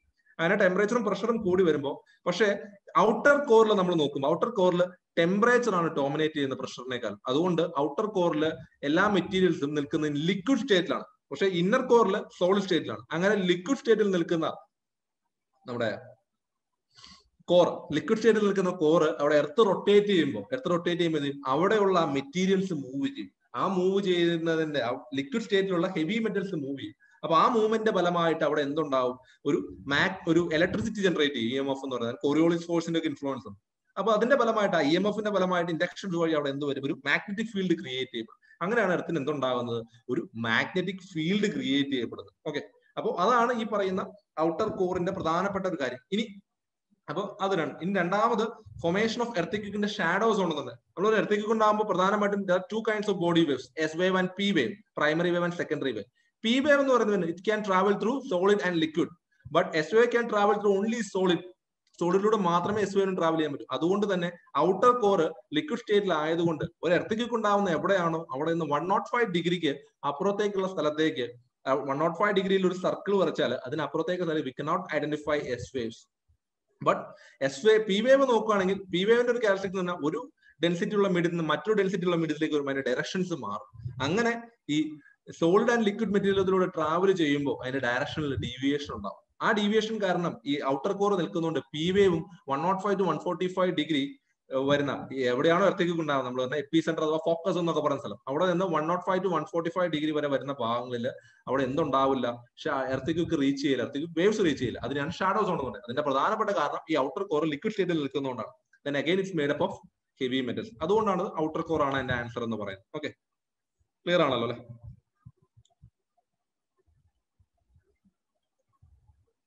Then comes the following statement. ഞാൻ പറയുന്നത് ഒരുപാട് സ്പീഡാണോ? സ്പീഡ് കൂടുതലുണ്ടോ പറയുന്നത്? ഡിസ്കഷൻ ആണ്, പക്ഷേ നിങ്ങൾ ഓൾറെഡി കുറച്ച് അറിയാവുന്നവരാണല്ലോ. ഡിസ്കഷൻ എന്നുള്ള രീതിയിലാണ് ഫാസ്റ്റ് ആയിട്ട് പറയുന്നത്. Okay, basalt is an igneous rock of volcanic origin and black soil is mainly derived from basalt. Black soil is mainly derived from basalt. Which of the above statement is all are correct? ഇതിൽ ഏതൊക്കെയാണ് correct ആയിട്ടുള്ള സ്റ്റേറ്റ്മെന്റുകൾ എന്നാണ് answer. Option എന്ന് പറഞ്ഞാൽ A 1 only, B 2 only, C 1 both 1 and 2, and D neither 1 nor 2. ഇതിന്റെ answer ഏതാണ്?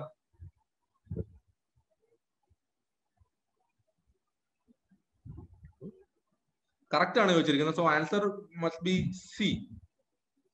C. കാരണം ബസാൾട്ട് എന്ന് പറയുന്ന ഒരു ഇഗ്നിയസ് റോക്ക് ആണ്. ബസാൾട്ട് ഒരു ഇഗ്നിയസ് റോക്ക്. ഇഗ്നിയസ് റോക്ക് എന്ന് പറയുന്നത് മാഗ്മ അഥവാ ലാവ നേരെ തണുത്തുറഞ്ഞുണ്ടാകുന്നതിനെയാണ് നമ്മൾ എന്ത് പറയുന്നത്? ഇഗ്നിയസ് റോക്ക് എന്ന് പറയുന്നത്. ബസാൾട്ട് എന്ന് പറയുന്നത് സിലിക്കയും മഗ്നീഷ്യവും പ്രധാന കോമ്പോസിഷൻ ആയിട്ടുള്ള ഒരു ഇതാണ്. സാധാരണ വോൾക്കാനിക് ഇറപ്ഷൻ വഴിയൊക്കെ പുറത്തേക്ക് വരുന്ന ഒരു ബേസിക് ലാവ എന്ന് പറയും. അങ്ങനെ ഒരു ബേസിക് ലാവ സോളിഡിഫൈ ചെയ്താണ് ബസാൾട്ട് ഉണ്ടാകുന്നത്. അങ്ങനെ ഈ ബസാൾട്ട് ഉണ്ടായത് ഈ ബ്ലാക്ക് സോയിലുമായിട്ടുള്ള കണക്ഷൻ എന്ന് പറഞ്ഞാൽ you have to connect with Indian geography. Indian ജോഗ്രഫിയിൽ നമ്മൾ പ്രധാനമായിട്ട് എവിടെയാണ് ബ്ലാക്ക് സോയിൽ കാണുന്നത്? ഇന്ത്യയിൽ പ്രധാനമായിട്ടും ബ്ലാക്ക് സോയിൽ കാണുന്ന സ്ഥലം ഏതാണ്? ഇന്ത്യയിൽ? അതെ, ഡെക്കാൻ ട്രാപ്പ് റീജിയൻ ആണ്. ഡെക്കാൻ ട്രാപ്പ് എന്ന് പറയുന്ന ഭാഗം. എന്തുകൊണ്ട് ഡെക്കാൻ ട്രാപ്പിന്റെ അവിടെ സംഭവിക്കുന്നു നോക്കുവാണെങ്കിൽ ഏകദേശം ഒരു 65 മില്യൺ ഇയേഴ്സ് മുമ്പ് ലേറ്റർ ക്രിട്ടേഷ്യസ് പീരിയഡിന്റെ സമയത്ത് ഈ പറയുന്ന നമ്മുടെ പെനിൻസുലാർ ഇന്ത്യ നോർത്തിലോട്ട് മൂവ് ചെയ്ത് വരുന്ന സമയത്ത് ഈ ഇൻഡോ ഓസ്ട്രേലിയൻ പ്ലേറ്റും യുറേഷ്യൻ പ്ലേറ്റും കൂടെ കൂട്ടിയിടിച്ചിട്ടാണല്ലോ ഇന്ന് നമ്മൾ കാണുന്ന അവസ്ഥയിലേക്കുള്ള ഹിമാലയം ഒക്കെ വന്ന് ഇന്ത്യ എന്ന് പറയുന്നത് ഉണ്ടായത്. സോ അപ്പൊ അങ്ങനെ ആ പെനിൻസുലാർ പ്ലേറ്റ് നോർത്തിലേക്ക് മൂവ് ചെയ്ത് വന്ന് കൂട്ടിയിടിച്ച് ഇന്ന് കാണുന്ന ഹിമാലയ ഫോം ചെയ്തതിനു മുമ്പ് ഏകദേശം ഇക്വേറ്ററിന്റെ അടുത്തൊക്കെ എത്തിയപ്പോ, ഇപ്പോഴത്തെ റിയൂണിയൻ ഐലൻഡിന്റെ ഒക്കെ അവിടെ എത്തിയപ്പോ ഹോട്ട്സ്പോട്ട്, അവിടെയുള്ള റിയൂണിയൻ ഐലൻഡ് അവിടെ ഹോട്ട്സ്പോട്ടുകളാണ്. അവിടെ ഉണ്ടായിരുന്ന അവിടെ വെച്ചുള്ള ഹോട്ട്സ്പോട്ടിന്റെ ആക്ടിവിറ്റി കാരണം ഇന്ത്യയുടെ പെനിൻസുലാർ ഇന്ത്യക്ക് മുകളിൽ വോൾക്കാനിക് ഇറപ്ഷൻ നടന്നിട്ടുണ്ട്. ആ ഉണ്ടായ ഡെപ്പോസിഷൻ ആണ് ബസാൾട്ട് എന്ന് പറയുന്നത്. ആ ബസാൾട്ടിന്റെ ഡെപ്പോസിഷൻ അത് പിന്നീട് എന്ത് ചെയ്തു? അത് പിന്നീട് അവിടെ കിടന്ന് വെതറിംഗ് പ്രോസസ് എല്ലാം നടന്നതിന് ശേഷമാണ് എന്തായിട്ട് മാറിയത് ഇന്ന് നമ്മൾ കാണുന്നത് ബ്ലാക്ക് സോയിൽ ഡിറൈവ് ചെയ്ത് വന്നത്. സോ അത് എന്തുകൊണ്ടാണ് നോക്കുകയാണെങ്കിൽ ഈ റീജിയൻ എന്ന് പറയുന്നത് നമ്മളിപ്പോ പറയുന്ന വെസ്റ്റേൺ ഘട്ടത്തിന്റെ റെയിൻ ഷാഡോ റീജിയൻ, നമ്മുടെ വിദർഭ എന്നൊക്കെ പറഞ്ഞ ആ ഒരു ഭാഗങ്ങളിലാണ് വരുന്നത്, മഹാരാഷ്ട്ര ഗുജറാത്തിന്റെ ഒക്കെ ആ ഭാഗങ്ങളിൽ.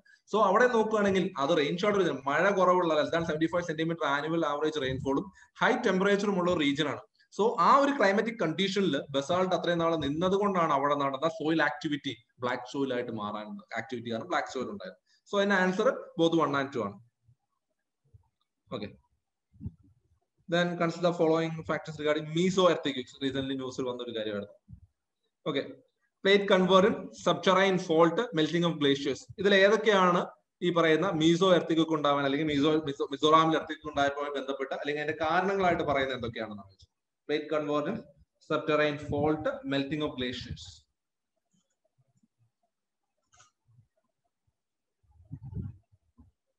ഏതൊക്കെയാണ് എന്റെ ആൻസർ? ഓപ്ഷനിലോട്ട് പോയാൽ ഓപ്ഷനിൽ ഞാനിത് ബ്ലാക്ക് ചെയ്ത് വെച്ചുകൊണ്ടാണ് ഓപ്ഷൻ കാണിക്കാതെ. നിങ്ങൾ പറഞ്ഞോളൂ.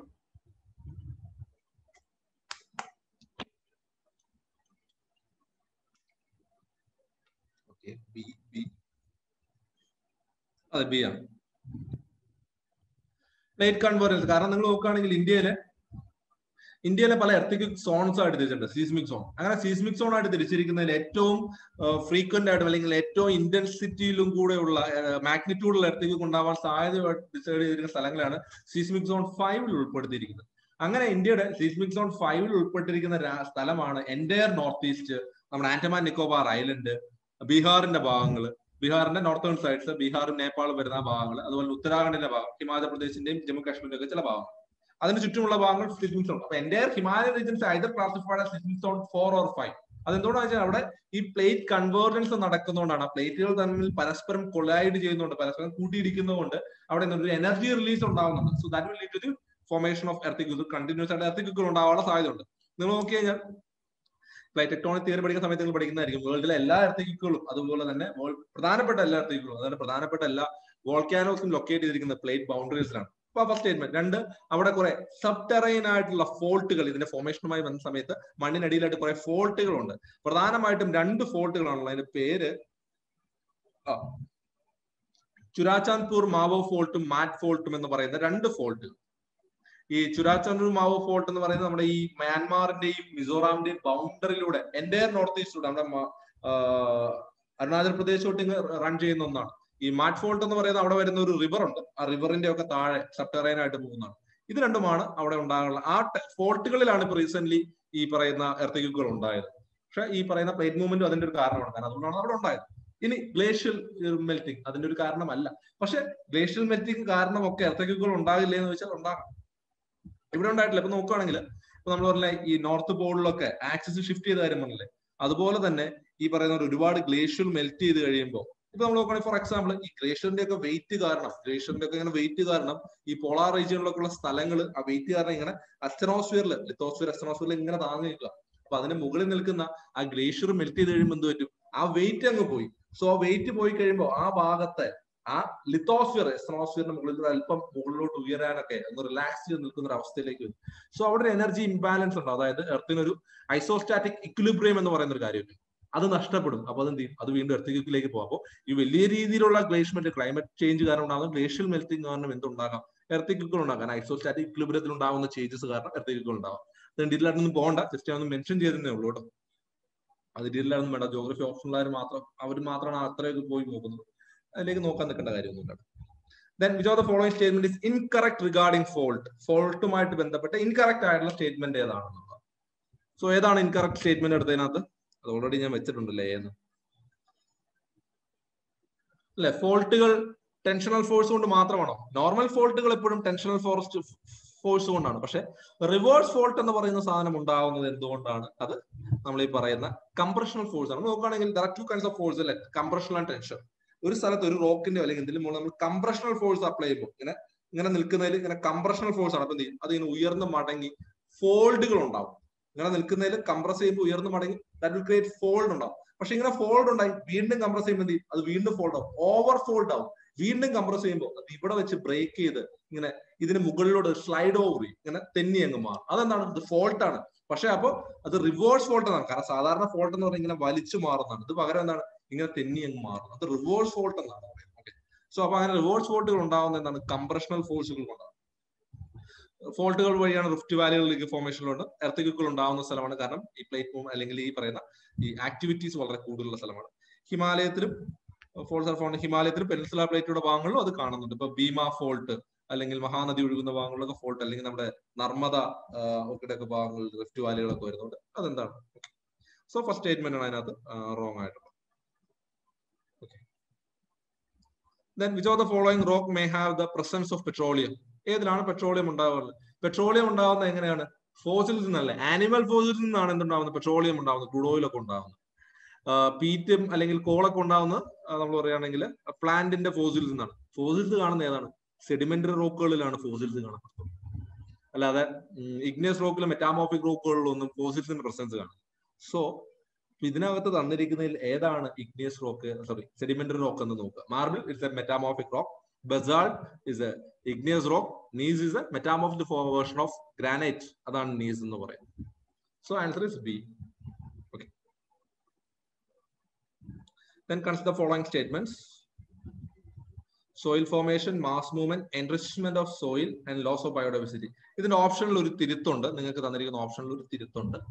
ഇതിൽ ഏതൊക്കെയാണ് വെതറിങ്ങിന്റെ ഫലമായിട്ടുണ്ടാകുന്നത്? ഞാൻ പിന്നീടാണ് അതിന്റെ ഓപ്ഷൻസ് നോക്കിയത്, ചെറിയൊരു മിസ്റ്റേക്ക് ഞാൻ കണ്ടത്. സോ അതിന്റെ ഓപ്ഷൻ അതൊരു തിരുത്തുണ്ട്.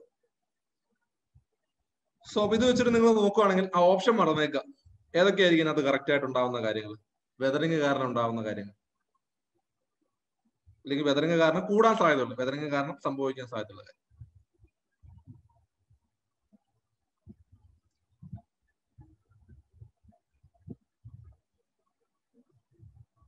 വൺ, 2 and 3 ആണ്, 4 ഇല്ല. അതായിരുന്നു ഞാൻ ഓപ്ഷനിൽ വന്ന മിസ്റ്റേക്ക്, അതായിരുന്നു. കാരണം സോയിൽ ഫോർമേഷൻ നമുക്കറിയാം, സോയിൽ ഫോർമേഷൻ ഉണ്ടാവും.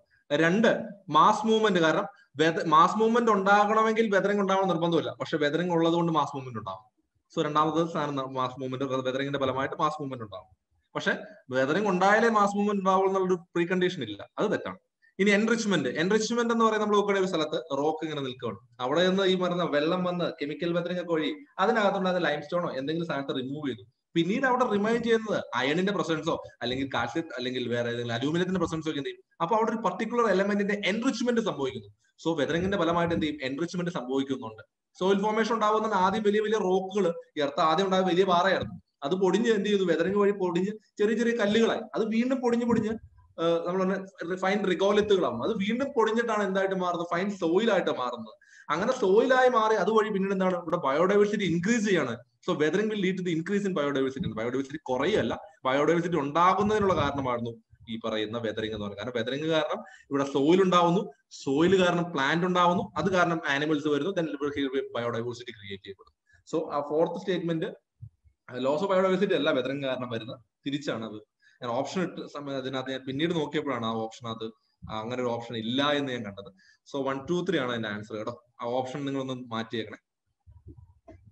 അത് ഞാൻ കീ ഉണ്ടാക്കിയത് എടുത്ത് രണ്ടാമത് നോക്കിയ സമയത്താണ് ആ ഓപ്ഷൻ ഇട്ട് തിരിഞ്ഞു പോയത്. Okay, the following statement is incorrect regarding landslides.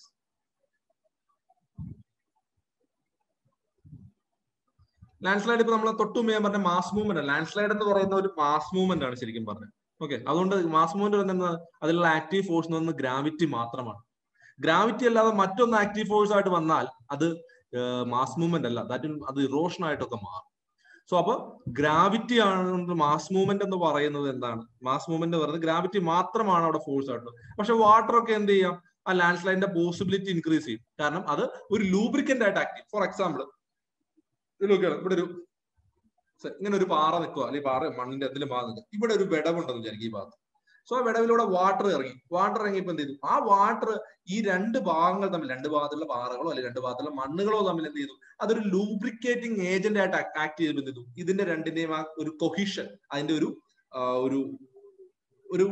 Strength നഷ്ടപ്പെട്ടു. അപ്പൊ എന്ത് ചെയ്തു? ആ സ്ട്രെങ്ത് നഷ്ടപ്പെട്ടപ്പോ ഇവിടെ വിട്ടു നിൽക്കുന്ന ഭാഗം ഗ്രാവിറ്റേഷണൽ ഫോഴ്സിന് ഇൻഫ്ലുവൻസ് കൊണ്ട് നേരെ താഴോട്ട് വന്നു.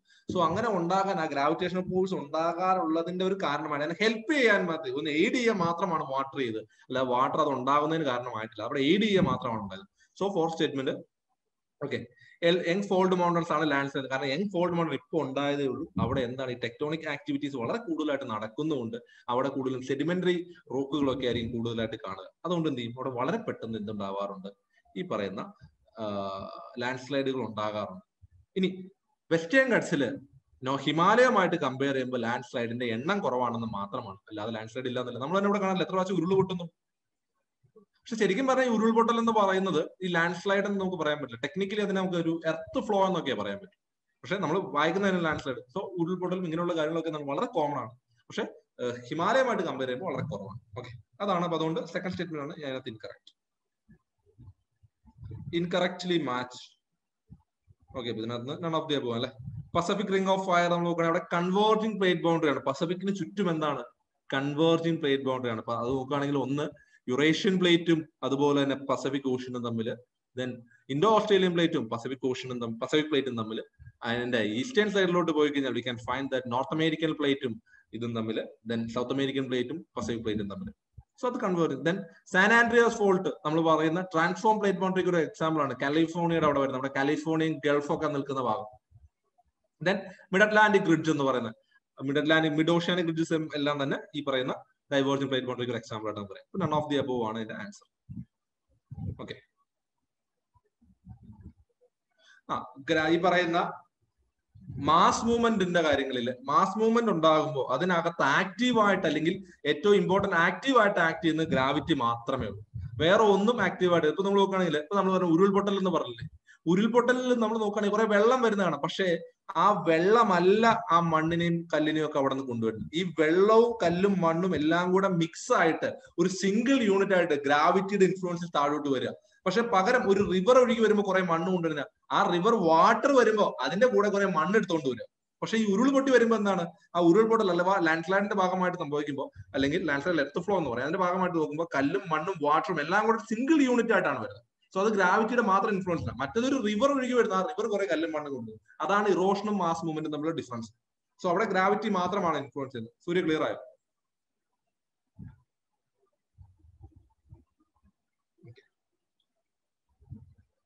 Then okay, ebony, rosewood, rubber. അപ്പൊ അതിനകത്ത് നമ്മൾ നോക്കുകയാണെങ്കിൽ ഇതെന്താ? അതെല്ലാം എവർഗ്രീൻ ഫോറസ്റ്റുകളാണ്, ട്രോപ്പിക്കൽ അല്ലെങ്കിൽ ഇക്വറ്റോറിയൽ. സോ അതാണ് ഇത്. ഇടയ്ക്ക് UPSC ഇങ്ങനെ ചോദിക്കാറുണ്ട് മരങ്ങൾ വെച്ചിട്ടുള്ള ചോദ്യം. സോ എബണി, റോസ്വുഡ്, റബ്ബർ എന്നെല്ലാം പറയുന്നത്. റബ്ബർ നോക്കുകയാണെങ്കിൽ കുറച്ചുകൂടെ പറയുകയാണെങ്കിൽ വൈൽഡ് വെറൈറ്റി ഓഫ് റബ്ബർ നമ്മൾ ഐഡന്റിഫൈ ചെയ്തിരിക്കുന്നത് ബ്രസീലിൽ നിന്നായിരുന്നു, ആമസോണിന്റെ അവിടെ നിന്നാണ്. സോ അത് ഇക്വറ്റോറിയൽ അല്ലെങ്കിൽ റെയിൻ ഫോറസ്റ്റുകൾ എന്നുള്ള രീതിയിൽ തന്നെയാണ്. സിമ്പിൾ ആയിട്ടുള്ള ചോദ്യമാണ്. ഇതൊന്നും എക്സ്പ്ലെയിൻ ചെയ്യാനില്ല എന്ന് ഞാൻ വിശ്വസിക്കുന്നു അതിനകത്ത്.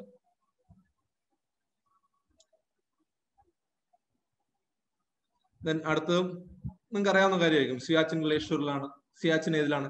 കാരക്കോറം റേഞ്ചസിലാണ് നിൽക്കുന്നത് എന്നുള്ളത്. സിയാച്ചിൻ ഗ്ലേഷ്യറും കാരക്കോറം റേഞ്ചസിലാണ് വരുന്നത് എന്നുള്ളത് സിമ്പിൾ ആയിട്ടുള്ള ഒരു ചോദ്യമാണ്. അതുകൊണ്ട് പിന്നെ അത് പ്രത്യേകിച്ച് എക്സ്പ്ലനേഷന്റെ ആവശ്യമില്ല.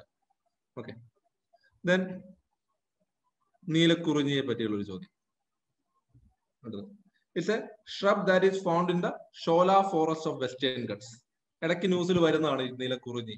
അപ്പൊ നീലക്കുറിഞ്ഞി കൺസർവേഷൻ ആയിട്ട് അവിടെ ഒരു കുറിഞ്ഞി നാഷണൽ പാർക്കും സാധനങ്ങളൊക്കെ തന്നെ ഉണ്ട്. ആക്ച്വലി ഇവിടെ മൂന്നാർ ഭാഗത്ത് ഒരേ ഒരു പ്ലാന്റിന്റെ പേരിലുള്ള ഒരു നാഷണൽ പാർക്ക് കാര്യങ്ങളൊക്കെയാണ്.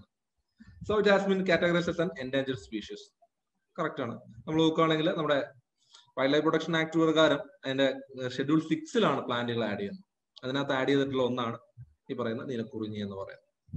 ഓക്കെ, ദെൻ അതിനകത്ത് പിന്നെ മറ്റൊന്നുള്ള ഈ ഷോല ഫോറസ്റ്റുകൾ എന്ന് പറയുന്നത്. ഈ ഷോല ഫോറസ്റ്റുകൾ എന്ന് പറയുന്നത് വെസ്റ്റേൺ ഘട്ട്സിൽ മാത്രം കാണപ്പെടുന്ന, വെസ്റ്റേൺ ഘട്ട്സിൽ ഈ ഹൈറ്റ് കൂടുമ്പോൾ, ഈ ഹൈറ്റ് കൂടി വരുമ്പോൾ ഒരു ടെമ്പറേച്ചർ കുറഞ്ഞു വരുന്ന സ്ഥലങ്ങളിൽ നമ്മൾ കാണപ്പെടുന്ന ഒന്നാണ് ഈ പറയുന്ന ഷോല ഫോറസ്റ്റുകൾ എന്ന് പറയുന്നത്. ഷോല ഗ്രാസ് ലാൻഡുകൾ എന്ന് പറയുന്നത്, അതായത് ഗ്രാസ് ലാൻഡ്സിലും അതിനോടൊപ്പം തന്നെ കുറച്ച് ഉയരം കുറഞ്ഞ സ്റ്റാൻഡേർഡ് പ്ലാന്റ് ട്രീസും കൂടെ വരുന്നതാണ്. കുറെ തിക്കായിട്ട് നിൽക്കുന്ന സ്റ്റാൻഡേർഡ് ട്രീസും അതിനോട് ചേർന്ന് കുറച്ച് ഗ്രാസ് ലാൻഡുകൾ. അത് സാധാരണ ആ വെസ്റ്റേൺ ഘട്ട്സിന്റെ ഹൈ ഭാഗങ്ങളിൽ, ഉയർന്ന സ്ഥലങ്ങളിലെ സ്ലോപ്പുകളിലാണ് അത് ഉണ്ടാകുക. അതിനാണ് ഷോല ഫോറസ്റ്റുകൾ എന്ന് പറയുന്നത്. പ്രധാനപ്പെട്ട വെസ്റ്റേൺ ഘട്ട്സിലെ വാട്ടർ കൺസർവ് ചെയ്യുന്ന അല്ലെങ്കിൽ വാട്ടർ സ്റ്റോർ ചെയ്യുന്ന സ്ഥലങ്ങളാണ്. പ്രധാനപ്പെട്ട പല റിവറുകളും ഒറിജിനേറ്റ് ചെയ്തും അവിടെ നിന്ന് തന്നെയാണ്. ഓക്കെ, സോ ഇവിടെ വരെയുള്ള ക്ലിയർ അല്ലേ നിങ്ങൾക്ക്? നമ്മൾ ഓൾമോസ്റ്റ് പകുതി എത്തി. അതുകൊണ്ടാണ് ചോദിച്ചത് ഇവിടെ വരെ ക്ലിയർ അല്ലേ എന്ന് ചോദിച്ചു. എന്തെങ്കിലും ഡൗട്ട്സും കാര്യങ്ങളുണ്ടോ? കഴിഞ്ഞ ദിവസത്തെ ഡിസ്കഷൻ എങ്ങനെ കുറച്ചുകൂടെ ഫാസ്റ്റ് ആയിട്ടാണ് പോകുന്നത് എനിക്കറിയാം. ക്ലിയർ ആണോ? ഡൗട്ട് വല്ലതും ഉണ്ടോ?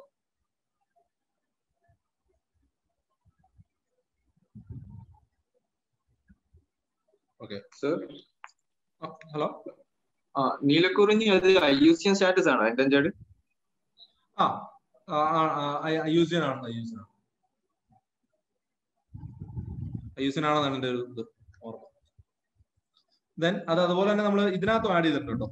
നമ്മുടെ പറഞ്ഞല്ലോ അത് ഏതായിരുന്നു? വൈൽഡ് ലൈഫ് പ്രൊട്ടക്ഷൻ ആക്ട് ഇതിനകത്ത് ഷെഡ്യൂൾ 6 നമ്മൾ ആഡ് ചെയ്തിട്ടുണ്ട്. ഷെഡ്യൂൾ 6 രണ്ടും ഉണ്ട്.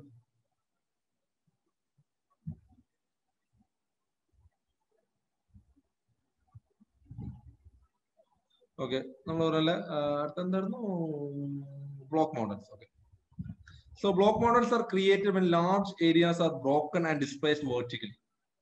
uplift blocks are termed as graben and the lowered blocks are called host. Aravalli range in India is one of the oldest block model systems in the world.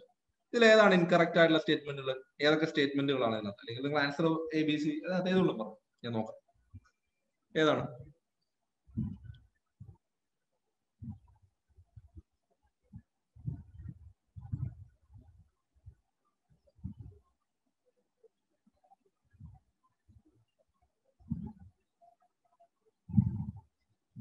B എന്താണ് option?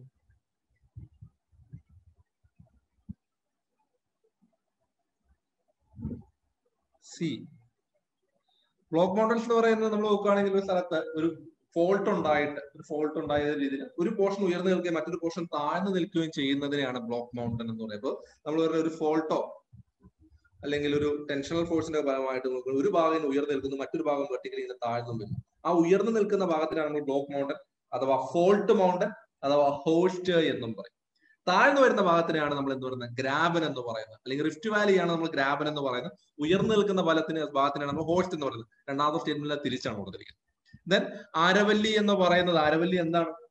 Aravalli one of the oldest fold mountain ആണ്. വേൾഡിലെ തന്നെ one of the oldest fold mountain ആണ്. Pangaea 1ന്റെ ടൈമിൽ വരുന്നതാണ് ഈ പറയുന്ന ആരവല്ലീസ് എന്ന് പറയുന്നത്. So Aravalli one of the oldest. നമ്മളിപ്പോ പറയുന്ന 200 മില്യൺ ഇയേഴ്സിന് മുമ്പ് ഈ പറയുന്ന കോണ്ടിനെന്റ് എല്ലാം കൂടി ചേർന്നൊരു സൂപ്പർ കോണ്ടിനെന്റ് ഉണ്ടായ പാൻജിയ എന്ന് പറയുന്നത് പാൻജിയ 2 എന്നാണ് പറയുന്നത്. അതിന് മുമ്പുണ്ട ഒരു പാൻജിയ ഉണ്ട്, പാൻജിയ 1 600 മില്യൺ ഇയേഴ്സ് മുമ്പ്. ആ സമയത്താണ് ആരവല്ലിയുടെ ഫോർമേഷൻ വരുന്നത്. അതുകൊണ്ടാണ് Aravalli one of the oldest fold mountain ആയിട്ടൊക്കെ പറയുന്നത്. അത് പറയുന്ന ആ സമയത്ത് ആരവല്ലിയുടെ ഹൈറ്റ് എന്ന് പറയുന്നത് മോർ ദാൻ നമ്മുടെ ഹിമാലയത്തിനേക്കാളൊക്കെ ഉയരം കൂടി അത്രയും വലിയൊരു മൗണ്ടൻ ആയിരുന്നെന്നാണ് പറയുന്നത്. പിന്നീട് തിറോടി നിന്ന അവസ്ഥയിലേക്ക് ചെറുതായി എന്നാണ് പറയുന്നത്. ഓക്കെ, അടുത്ത ക്വസ്റ്റ്യൻ 27.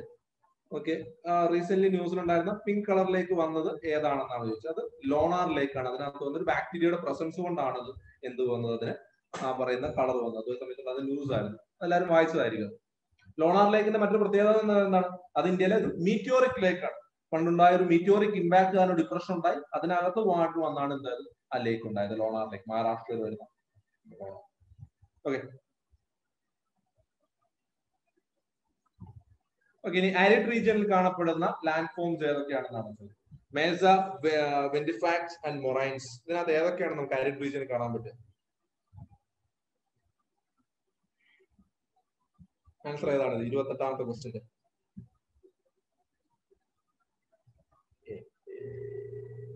ഓക്കെ, മൊറൈൻസ് എന്ന് പറയുന്നത് നമ്മുടെ ഗ്ലേഷ്യർ കൊണ്ടുവന്ന് ഡെപ്പോസിറ്റ് ചെയ്തുണ്ടാവുന്നതാണ് മൊറൈൻസ് എന്ന് പറയുന്നത്. ഗ്ലേഷ്യർ കൊണ്ടുവന്ന് ഡെപ്പോസിറ്റ് ചെയ്യുന്ന ഈ സെഡിമെന്റുകളാണ് നമ്മൾ മൊറൈൻസ് എന്ന് പറയുന്നത്. ചെറിയ ചെറിയ കല്ലുകളൊക്കെയാണ് മൊറൈൻസ് എന്ന് പറയുന്നത്. മേസ എന്ന് പറയുന്നത് നമ്മൾ ഉയർന്നു നിൽക്കുന്ന ഫ്ലാറ്റ് ആയിട്ടുള്ള ഒരു ഭാഗമാണ് ഈ പറയുന്ന ഈ നമ്മുടെ വിൻഡ് എല്ലാം കാരണം ഈ റോഡ് ചെയ്തുണ്ടാകുന്നതാണ്.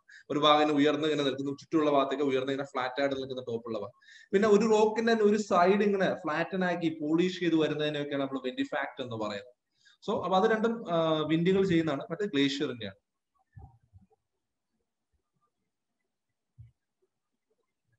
പിന്നെ താഴെയുള്ളതിൽ ഏതാണ് ഇറോഷണൽ ലാൻഡ് ഫോംസ് എന്നാണ് ചോദിച്ചിരിക്കുന്നത്. അല്ല, ചോദിച്ചിരിക്കുന്നത് ഏതാണ്? ഡെപ്പോസിഷണൽ ലാൻഡ് ഫോംസ് ഏതാണെന്നാണ് ചോദിച്ചിരിക്കുന്നത്. സൂര്യ ഡി ആണോ എന്ന് ചോദിച്ചത് ഏതിന്റെ ആൻസർ ആണ് സൂര്യ? 28ാമത്തെ ആണെങ്കിൽ എ ആണ്. 29 ആണോ ഉദ്ദേശിച്ചത്? 28 ആൻസർ എ ആണ്. 3 ഇല്ല. മൊറൈൻസ് ഗ്ലേഷ്യർ ഡെപ്പോസിറ്റ് ചെയ്തുണ്ടാക്കുന്നതാണ്. ഗ്ലേഷ്യർ ഡെപ്പോസിഷൻ ആണ് മൊറൈൻസ് എന്ന് പറയുന്നത്. ദെൻ 29ന്റെ ആൻസർ ഏതാണ് നിങ്ങൾ പറയുള്ളൂ? 29 ഓക്കെ ഡി ആണ്.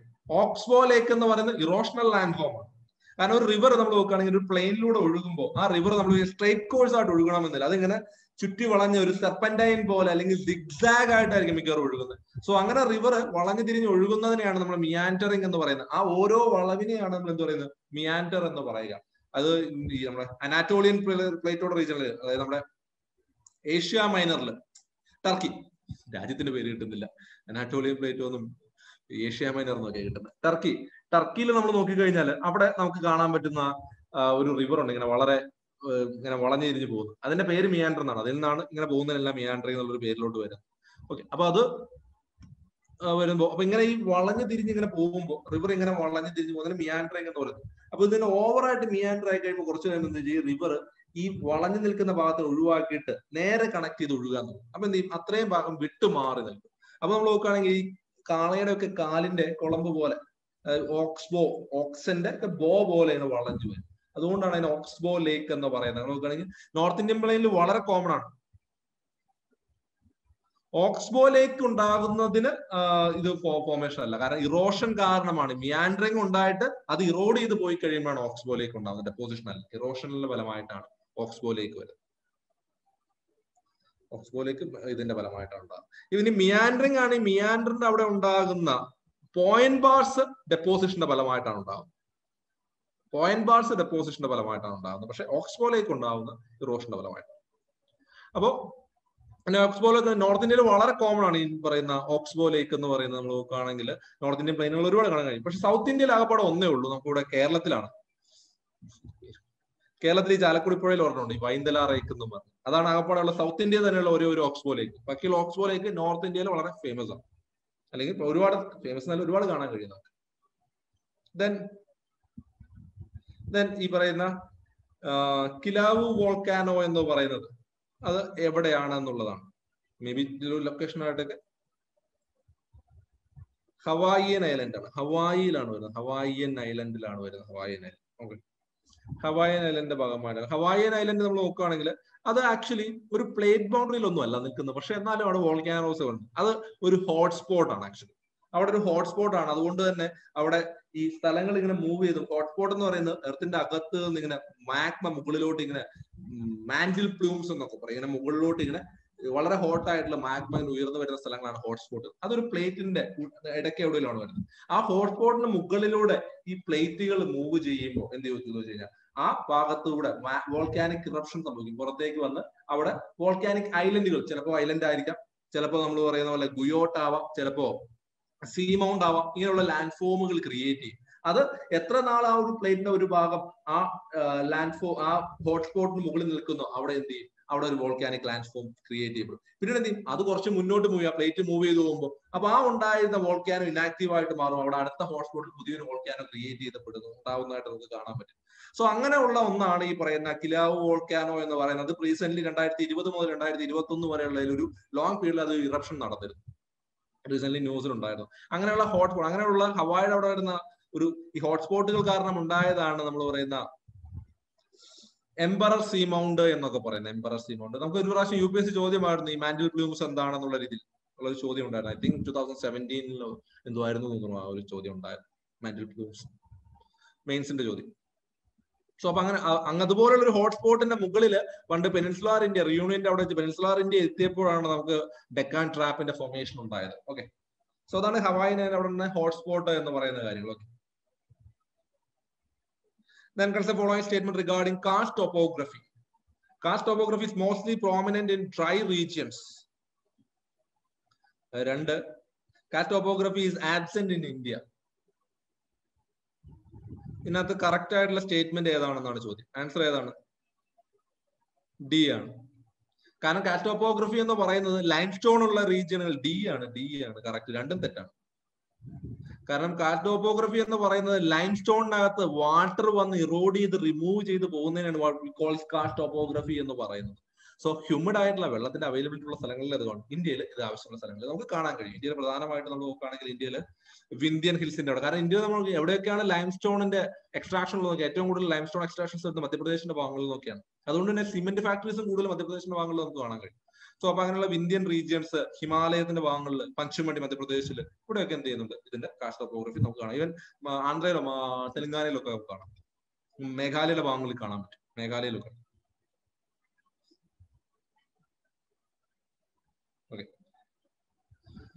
correct. Okay. Glaciers are found only in the mountain regions across the globe. Glacial movement is relatively slow. Glacial deposits are called tilites. ഇതിനകത്ത് ഏതൊക്കെ സ്റ്റേറ്റ്മെന്റുകളാണ് കറക്റ്റ്? 32.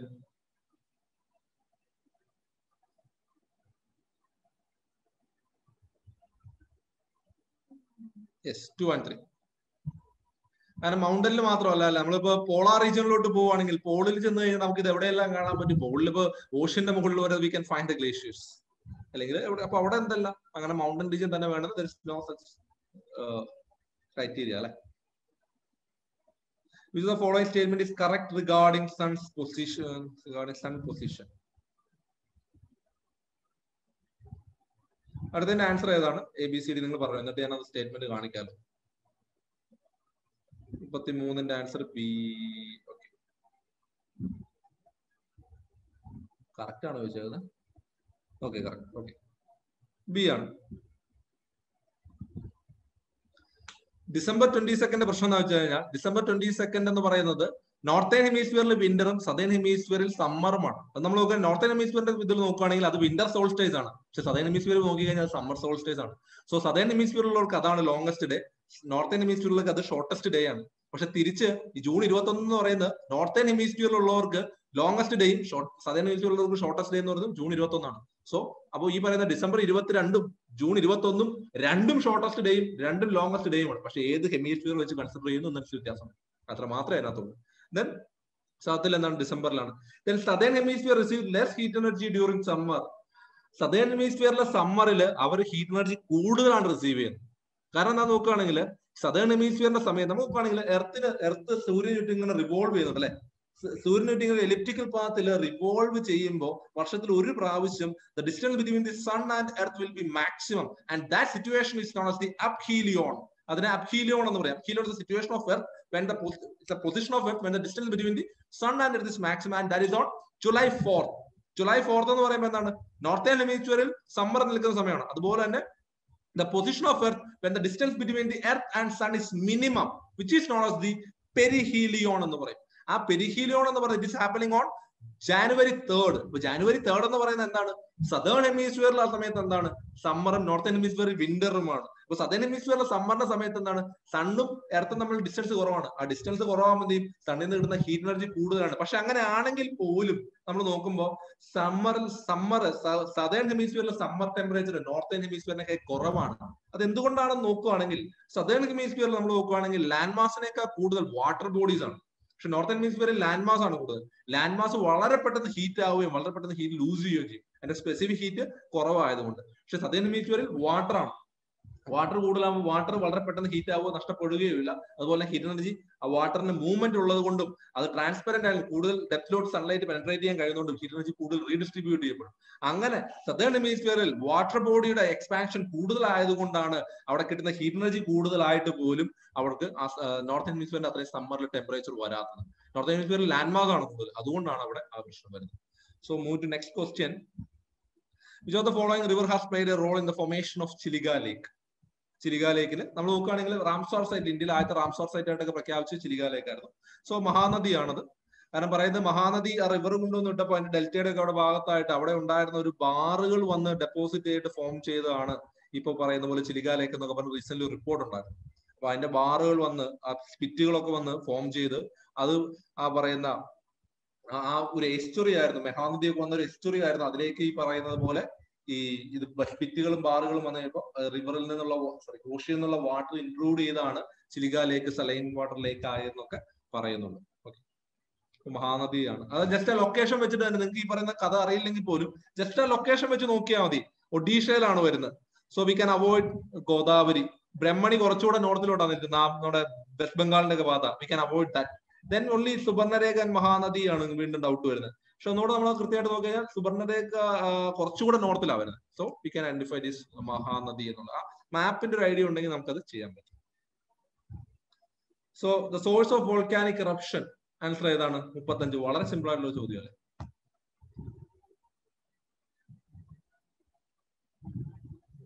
എസ്തനോസ്ഫിയർ. ഓക്കെ, അതിന് പ്രത്യേകിച്ച് ഇനിയൊന്നും പറയാൻ കാര്യമില്ല. എസ്തനോസ്ഫിയർ എന്ന് പറയുന്നത് നമുക്കറിയാം അല്ലെ. മാക്സിമം അതിന് മുകളിൽ നിൽക്കുന്ന ഭാഗം ലിത്തോസ്ഫിയർ എന്നാണ്. മാക്സിമം 100 to 200 കിലോമീറ്റർ വരെ തിക്നെസ് വരുന്ന എസ്തനോസ്ഫിയർ, ലിത്തോസ്ഫിയറിന്റെ താഴെ വരുന്ന അറൌണ്ട് 300 to 400 കിലോമീറ്റർ തിക്നെസ് വരുന്ന, അതായത് ഏകദേശം 500 to 600 കിലോമീറ്റർ ഡെപ്ത് വരെ വരുന്ന സെമി സ്മോൾട്ടൺ ആയിട്ടുള്ള അല്ലെങ്കിൽ വീക്കൻ റോക്കുകളാൽ ഫോം ചെയ്ത ഒരു പോർഷനാണ് നമ്മൾ എസ്തനോസ്ഫിയർ എന്ന് പറയുന്നത് അല്ലെ. ആ എസ്തനോസ്ഫിയറിന്റെ ഒരു പ്രധാനപ്പെട്ട ഒരു കാരണങ്ങൾ കൊണ്ടാണ് ഇവിടെ എന്തുണ്ടാവുന്നത്? നമുക്ക് പ്ലേറ്റ് മൂവ്മെന്റുകളൊക്കെ ഉണ്ടാകുന്നത്. അവിടെ ഉണ്ടാകുന്ന മൂവ്മെന്റുകൾ കൺവെക്ഷണൽ ഹീറ്റ് എനർജി കാരണം അവിടെ ഉണ്ടാവുന്ന മൂവ്മെന്റ് ആണ് അതിന് മുകളിൽ ലിത്തോസ്ഫിയറിനെ മൂവ് ചെയ്യുന്നത്. പ്ലേറ്റുകൾ മൂവ് ചെയ്യുന്നത് നമുക്ക് ലാൻഡ് ഫോമുകൾ ഇവിടെ പലതും ഉണ്ടാകും. ഓക്കെ, ഞാൻ ഈ പറയുന്നത് നിങ്ങൾക്ക് കൺഫ്യൂഷൻ ആകുന്നുണ്ടോ? ജസ്റ്റ് ഇങ്ങനെ പറയുന്ന കാര്യങ്ങൾ കൺഫ്യൂഷൻ ആകുന്നുണ്ടോ? നിങ്ങളുടെ ഐഡിയനെ കൺഫ്യൂഷൻ ആകുന്നുണ്ടോ? ഇങ്ങനെ പെട്ടെന്ന് വേഗമായിട്ട് പറഞ്ഞു പോകുമ്പോൾ ഇപ്പൊ ഞാൻ ഈ പറഞ്ഞ കാര്യങ്ങളൊക്കെ നിങ്ങൾക്ക് ഓക്കെ അങ്ങനെയാണെങ്കിൽ ഞാൻ ആ രീതിയിലുള്ള പറയുന്നത് ഒഴിവാക്കാൻ വേണ്ടിയാണ് ഞാൻ പറഞ്ഞു പോകുന്നത്. Then correct regarding longitudes. All longitudinal circles are of same dimension. അതാണ് ഫസ്റ്റ് സ്റ്റേറ്റ്മെന്റ് കറക്റ്റ് ആയിട്ടുള്ളത്. കാരണം നമ്മൾ നോക്കാം ലോഞ്ചിറ്റ്യൂഡ്സ് എന്ന് പറയുന്നത് ലോഞ്ചിറ്റ്യൂഡ് സർക്കിൾസ് എന്ന് പറഞ്ഞാൽ ഇങ്ങനെയാണല്ലേ. സോ നോർത്ത് പോളിൽ നിന്ന് സൗത്ത് പോളിലേക്കുള്ള എല്ലാ സർക്കിളും എന്താണ്? ഒരേ ഡയറക്ഷനാണ്, അല്ലെങ്കിൽ ഒരേ വലിപ്പത്തിലാണ്. ലോഞ്ചിറ്റ്യൂഡ്സ് എന്തിനാണ് മെഷർ ചെയ്യാൻ ഉദ്ദേശിക്കുന്നത്? അത് ടൈം ആണ് നമ്മൾ കാൽക്കുലേറ്റ്. ലോഞ്ചിറ്റ്യൂഡ് വെച്ചിട്ട് ടൈം ആണ് കാൽക്കുലേറ്റ് ചെയ്യുന്നത്. 0 ഡിഗ്രി അല്ല, 180 ഡിഗ്രി ആണ് ഇന്റർനാഷണൽ ഡേറ്റിലെ. 0 ഡിഗ്രി എന്ന് പറയുന്നത് പ്രൈം മെറിഡിയൻ ആണ്.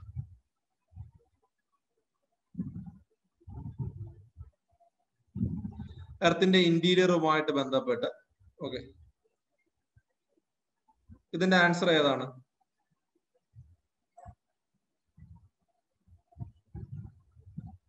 ന്റെ ആൻസർ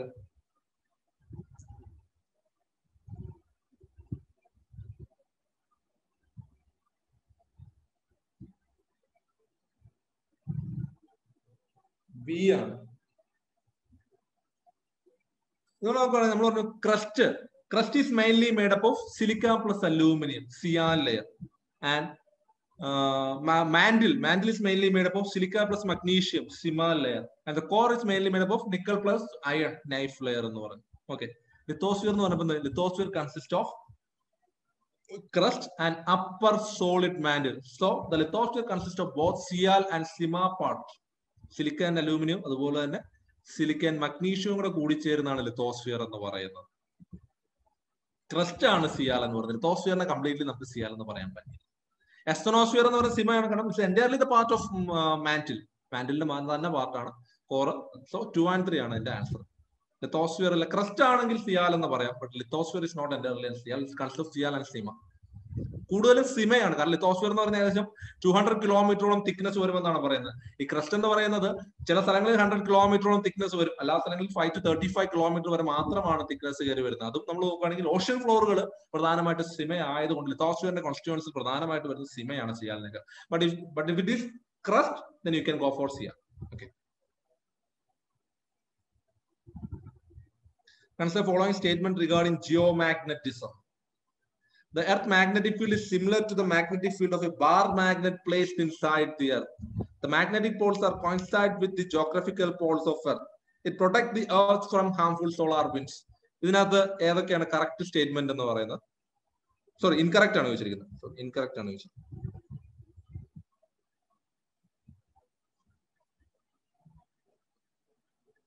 ബി ആണ്. എർത്തിന്റെ മാഗ്നറ്റിക് ഫീൽഡ് എന്ന് പറയുന്നത് നമ്മൾ നോക്കുകയാണെങ്കിൽ ഇത് എർത്ത് ആണെങ്കിൽ ഇതിന്റെ അകത്തൊരു ബാർ മാഗ്നറ്റ് വെച്ചതുപോലെ തന്നെയാണ് എർത്തിന്റെ മാഗ്നറ്റിക് ഫീൽഡ് ആയിട്ട് പറയുന്നത്. അങ്ങനെ ഒരു ബാർ മാഗ്നറ്റ് വെച്ച് ഒരു നോർത്ത് മാഗ്നറ്റിക് പോളും സൗത്ത് മാഗ്നറ്റിക് പോളും ഉണ്ട്. അതിന് ചുറ്റും ഒരു കാന്തിക വലയം അല്ലെങ്കിൽ ഒരു മാഗ്നറ്റിക് ഫീൽഡ് ക്രിയേറ്റ് ചെയ്താണ് എർത്തിന്റെ മാഗ്നറ്റിക് ഫീൽഡ് എന്നാണ്. പക്ഷെ അതിനകത്ത് there is no such bar magnet, but it's acting like bar magnet inside there. അതുപോലാണെന്നാണ്. സോ അപ്പൊ അത് എന്തുകൊണ്ടാണ് ഉണ്ടാവുന്നത് ഞാൻ ഓൾറെഡി പറഞ്ഞിരുന്നു അല്ലെ. Because of rotation of earth rotate ചെയ്യുന്നതുകൊണ്ട് തന്നെ അകത്തുള്ള നമ്മൾ ഈ പറയുന്ന ലിക്വിഡ് സ്റ്റേറ്റിലുള്ള ഹെവി മെറ്റൽസ് മൂവ് ചെയ്യുമ്പോൾ അതിന്റെ ഫലമായിട്ടാണ് അവിടെ എന്തുണ്ടാകുന്നത്? നമ്മൾ ഈ പറയുന്ന ഒരു ഇലക്ട്രിസിറ്റി ജനറേറ്റ് ചെയ്യുന്നു, അതിന്റെ ഫലമായിട്ട് അവിടെ മാഗ്നറ്റിക് ഫീൽഡ് ഉണ്ടാകുന്നു എന്ന് പറയുന്നത്. സോ അങ്ങനെ ഉണ്ടാകുന്ന മാഗ്നറ്റിക് ഫീൽഡ് ഇങ്ങനെ ഇതാണ് എർത്തെങ്കിൽ ഇതിന് ചുറ്റും ഇങ്ങനെ ഒരു മാഗ്നറ്റിക് ഫീൽഡ് നിൽക്കുകയാണ്.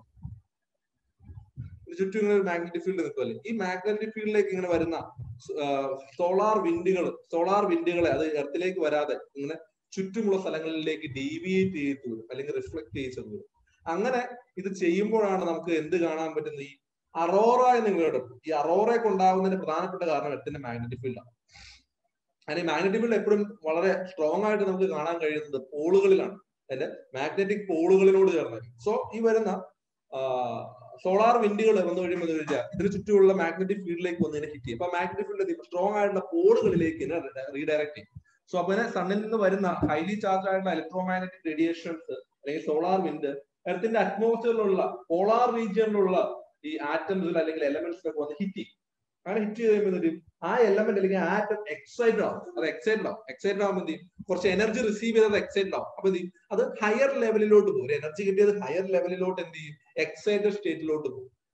അങ്ങനെ എക്സൈറ്റഡ് സ്റ്റേറ്റിലോട്ട് പോകുമ്പോൾ സംഭവിക്കുന്ന എന്താന്ന് നോക്കുകയാണെങ്കിൽ, ഒരു എക്സൈറ്റഡ് സ്റ്റേറ്റിലോട്ട് പോയല്ലോ, അതൊരു ടെമ്പററി മാത്രമാണ്. കുറച്ച് എനർജി കിട്ടി, അത് ടെമ്പററി. പക്ഷെ ഈ കിട്ടിയ എനർജിനെ റിലീസ് ചെയ്യണം. സോ നമ്മൾ പഠിച്ചിട്ടുണ്ട്, energy can neither be created not be destroyed, can be transfer from one form to another.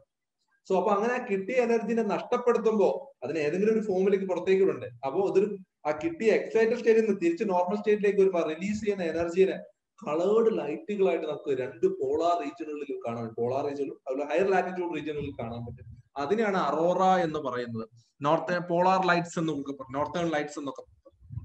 അതിനെ നോർത്തേൺ ഹെമിസ്ഫിയറിൽ നമ്മൾ അതിനെ അറോറ ബോറിയാലിസ് എന്നും സദേൺ ഹെമിസ്ഫിയറിൽ നമ്മൾ അറോറ ഓസ്ട്രാലിസ് എന്നും പറയും. ഓസ്ട്രേലിയ സദേൺ ഹെമിസ്ഫിയറിലാണ്. സോ ദിസ് അറോറ ഓസ്ട്രാലിസ് എന്നും.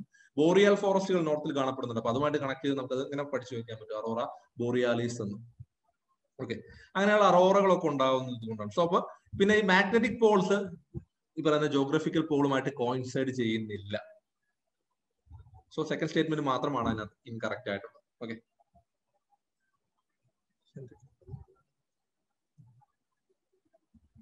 travel observe changes in natural vegetation from equatorial rainforest to tropical evergreen forest, deciduous forest, temperate broadleaf forest, coniferous forest. When he traveled from Indonesia to Siberia, which are the following factors responsible for such a change in natural vegetation? ഏതായിരിക്കും എന്റെ answer? 39ന്റെ answer.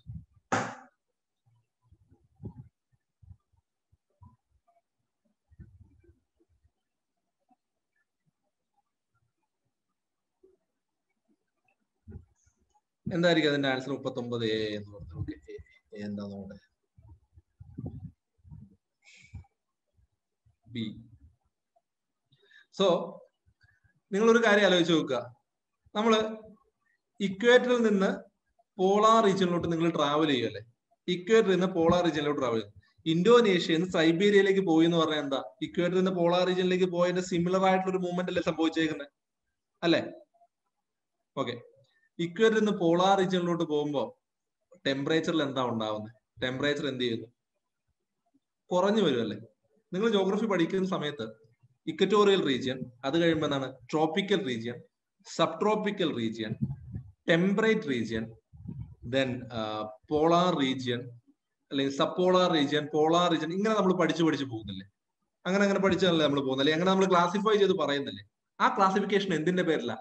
സണ്ണിൽ നിന്ന് കിട്ടുന്ന ലൈറ്റിന്റെ energy, അവിടെ കിട്ടുന്ന heat എനർജിയുടെ അളവ് കുറഞ്ഞു പോകുന്നു, ആ സ്ഥലങ്ങളിലേക്ക് വരുന്ന ടെമ്പറേച്ചർ കുറയുന്നു എന്നനുസരിച്ചിട്ടല്ലേ?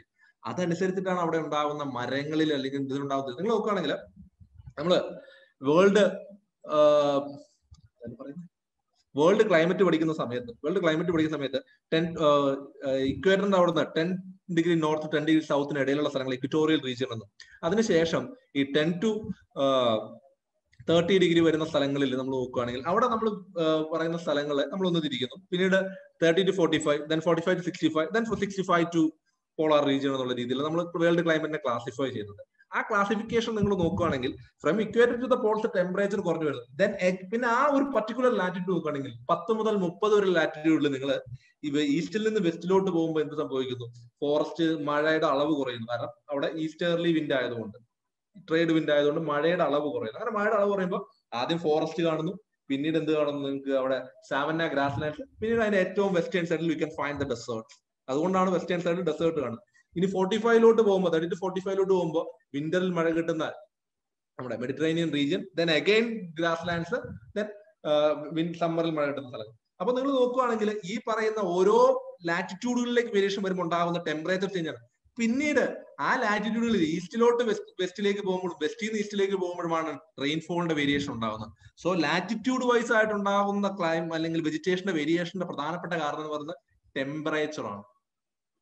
ആ പർട്ടിക്കുലർ ലാറ്റിറ്റ്യൂഡിൽ ഈസ്റ്റിൽ നിന്ന് വെസ്റ്റിലേക്കോ വെസ്റ്റിൽ നിന്ന് ഈസ്റ്റിലോട്ടോ പോകുമ്പോൾ ഉണ്ടാകുന്ന ഡിഫറൻസിലാണ് ആര് ഇൻഫ്ലുവൻസ് ചെയ്യുന്നത്?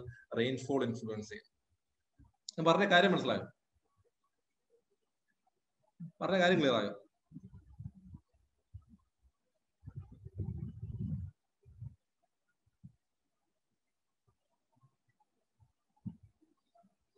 ഓക്കെ, സോ അതാണ് പറയുമ്പോൾ റെയിൻഫോൾ. പക്ഷെ ഒരു ചോദ്യം, എന്തുകൊണ്ട് ഡിഫറെന്റ് ആയിട്ടുള്ള വെജിറ്റേഷൻസ് പല സ്ഥലത്ത് കാണുന്നു എന്ന് വെച്ചാൽ ടെമ്പറേച്ചർ ആൻഡ് റെയിൻഫോൾ ആണ് പ്രധാനപ്പെട്ട കാരണം. പക്ഷെ അത് എങ്ങനെ വേരി ചെയ്യുന്നു എന്നാണ് ഞാൻ ഈ പറഞ്ഞത്. ടെമ്പറേച്ചറിന്റെ വേരിയേഷൻ ഫ്രം ലാറ്റിറ്റ്യൂഡിനൽ വേരിയേഷനും ഈസ്റ്റ് വെസ്റ്റ് പോകുമ്പോഴാണ് റെയിൻഫോളിന്റെ വേരിയേഷൻ. ഈ ഒരു വേരിയേഷൻ മനസ്സിലാക്കിയാൽ വേൾഡിൽ തന്നെയുള്ള വെജിറ്റേഷന്റെ ഡിസ്ട്രിബ്യൂഷൻ അല്ലെങ്കിൽ ഇന്ത്യയിലുള്ള വെജിറ്റേഷൻ ഡിസ്ട്രിബ്യൂഷൻ ഇതെല്ലാം നമുക്ക് മനസ്സിലാക്കാൻ പറ്റും സിംപ്ലി. കാരണം നിങ്ങൾ നോക്കുകയാണെങ്കിൽ ഇന്ത്യയിൽ മഴയുടെ അളവ് കുറയുന്നത് ഫ്രം ഈസ്റ്റിൽ നിന്ന് വെസ്റ്റിലോട്ട് പോകുമ്പോഴാണ് ഇന്ത്യയുടെ നോർത്ത് ഇന്ത്യൻ പ്ലെയിനും അതിന് താഴെ. അതുകൊണ്ട് ഒഡീഷയുടെ അവിടെ നോക്കി കഴിഞ്ഞാൽ നിങ്ങൾക്ക് ഡെസിഡിയസ് ഫോറസ്റ്റ് അല്ലെങ്കിൽ എവർഗ്രീൻ ഫോറസ്റ്റുകളുടെ ഒരു ചെറിയ ടിൻഡ്, ദെൻ ഇങ്ങോട്ട് പോകുമ്പോൾ ഛത്തീസ്ഗഡിലോട്ട് വരുമ്പോൾ ഡെസിഡിയസ് ഫോറസ്റ്റ്, മധ്യപ്രദേശിലോട്ട് വന്നിട്ട് ഡെസിഡിയസ്, പിന്നെ എന്താണ് dry deciduous, thorn forest, desert. So ഈ ഒരു വേരിയേഷൻസ് നമുക്ക് സിംപ്ലി ഐഡന്റിഫൈ ചെയ്ത്, അതായത് എങ്ങനെ ടെമ്പറേച്ചർ മാറുന്നു, എങ്ങനെ റെയിൻഫോൾ മാറുന്നു, then apply that ideas. We can identify how it is. Then 40. Which of the following factors limit the erosional activities of wind up to a certain height? ഒരു particular ഹൈറ്റിന് മുകളിലേക്ക് വിൻഡിന്റെ erosional activity കുറവാണ്. അത് ഏത് ഫാക്ടറാണ് determine ചെയ്യുന്നതെന്നാണ് ചോദിച്ചിരിക്കുന്നത്. ഏതായിരിക്കും എന്റെ answer?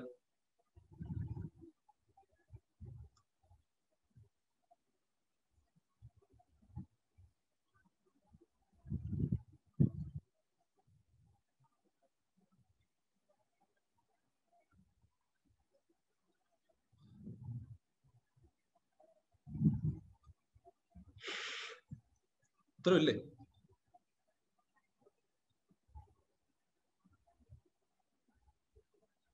ഏതാണ് എന്റെ answer? 40ാമത്തെ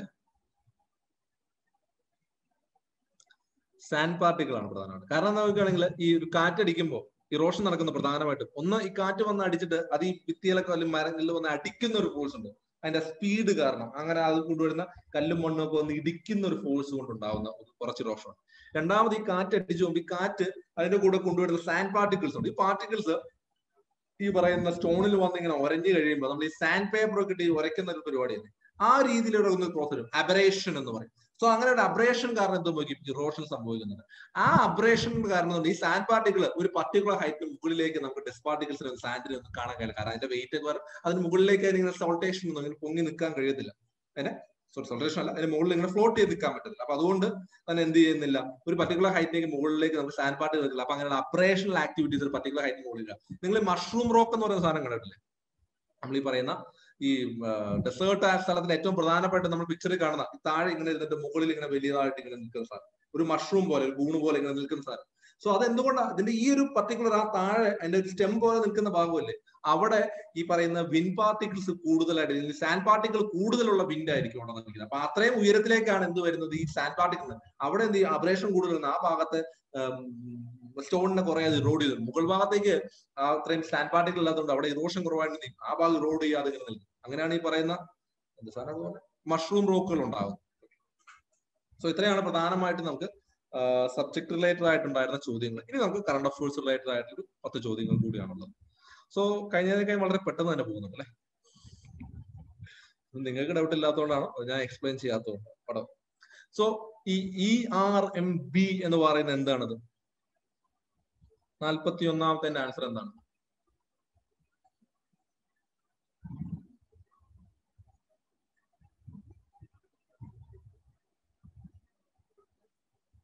okay, digital currency developed by China. റെൻഎൻബി എന്നാണ് ചൈനയുടെ കറൻസി. യുവാൻ എന്ന് നമ്മൾ പറയാം, അതിന് പറയുന്നത് റെൻഎൻബി എന്നാണ്. സോ അതാണ് ERMB എന്ന് പറയുന്നത്, ERMB എന്ന് പറയുന്നത്. ഇനി അതുപോലെ തന്നെ പ്രധാനപ്പെട്ട ഒരു മേജർ എക്കോണമി ഇത് ഇറക്കിയത് ഇവരാണ്, ചൈനയാണ്. അതിന് മുന്നേ ഈ ഇൻഫ്ലേഷൻ ഒക്കെ വന്ന് പൊറുതി മുട്ടിയ സമയത്ത് നമ്മുടെ വെനിസുവേല പെട്രോ എന്ന് പറയുന്നത് ഇറക്കാൻ നോക്കിയിട്ടുണ്ടായിരുന്നു അവര്. പിന്നീട് ഈ UAEയും സൗദിയുമായിട്ട് അവർക്ക് ഇന്റേണലി ട്രേഡ് ചെയ്യാനായിട്ട് ഇങ്ങനെ ഒരു ഐഡിയ അവർ മുമ്പോട്ട് ചെന്നത്. ഐ തിങ്ക് പ്രോജക്ട് അക്ബറോ അങ്ങനെ എന്തൊരു പ്രോജക്ട് എന്ന് UAE സൗദി ആയിട്ടൊരു പ്രോജക്ട് കൂടെ ഉണ്ടായിരുന്നു. ഓക്കെ, ദെൻ പ്രോജക്ട് സൺറൈസ്, അതിന്റെ ആൻസർ ഏതാണ്? ഈ 42ാമത്തതിന്റെ ചോദ്യത്തിന്റെ ആൻസർ. ഓക്കെ, ഇത് നിങ്ങൾക്ക് കുറെ കൂടെ എളുപ്പമായി. കാരണം നമ്മൾ ഒരു പർട്ടിക്കുലർ മിനിസ്റ്ററുടെ മാത്രമാണ് ഇത് തന്നിരുന്നത്, അതായത് ministry of health and family വെൽഫെയറിന്റെ മാത്രമാണ് തന്നത്. അതുകൊണ്ട് തന്നെ ഇത് വളരെ സിമ്പിൾ ആയിട്ടുള്ള ഒന്നായിരിക്കും. പക്ഷെ അല്ലാത്തപ്പോൾ നമുക്ക് ഈ പേര് നമുക്ക് മിസ്റ്റേക്കിലോട്ട് പോകരുത്. സൺറൈസ് എന്നുള്ളതുകൊണ്ട് സോളാർ എനർജിയും അല്ലെങ്കിൽ സൺറൈസുമായിട്ട് ബന്ധപ്പെട്ടതാണ് എന്നുള്ള ഒരു തോന്നലിലേക്ക് പോകരുത്. അതാണ് എന്റെ ഒരു ഇമ്പോർട്ടൻസ് എന്ന് പറയുന്നത്. ഇതെന്ന് പറഞ്ഞാൽ എയ്ഡ്സ് കൺട്രോൾ പ്രോഗ്രാമുമായിട്ട് നോർത്ത് ഈസ്റ്റേൺ സ്റ്റേറ്റുകളിൽ നമ്മൾ നോക്കുകയാണെങ്കിൽ അവിടെയുള്ള person who PWID person who inject drugs എന്ന് പറയും. അങ്ങനെ അത് യൂസ് ചെയ്യുന്നവർക്ക് ഇത് കൺട്രോൾ ചെയ്യുന്നതിന് വേണ്ടി വന്ന ഒരു സ്കീമാണ് ഈ പറയുന്ന പ്രോജക്ട് സൺറൈസ് എന്ന് പറയുന്നത്. നമ്മുടെ ഇതിനകത്തുണ്ട് ആക്ച്വലി, നിങ്ങളുടെ കറണ്ട് അഫയേഴ്സിന്റെ ഇതിനകത്ത് സ്കീംസിനകത്തുണ്ട്. Okay, then with reference to Konark sun temple, അതിന്റെ ആൻസർ എന്താണ്? 43-ാമത്തെ ആൻസർ.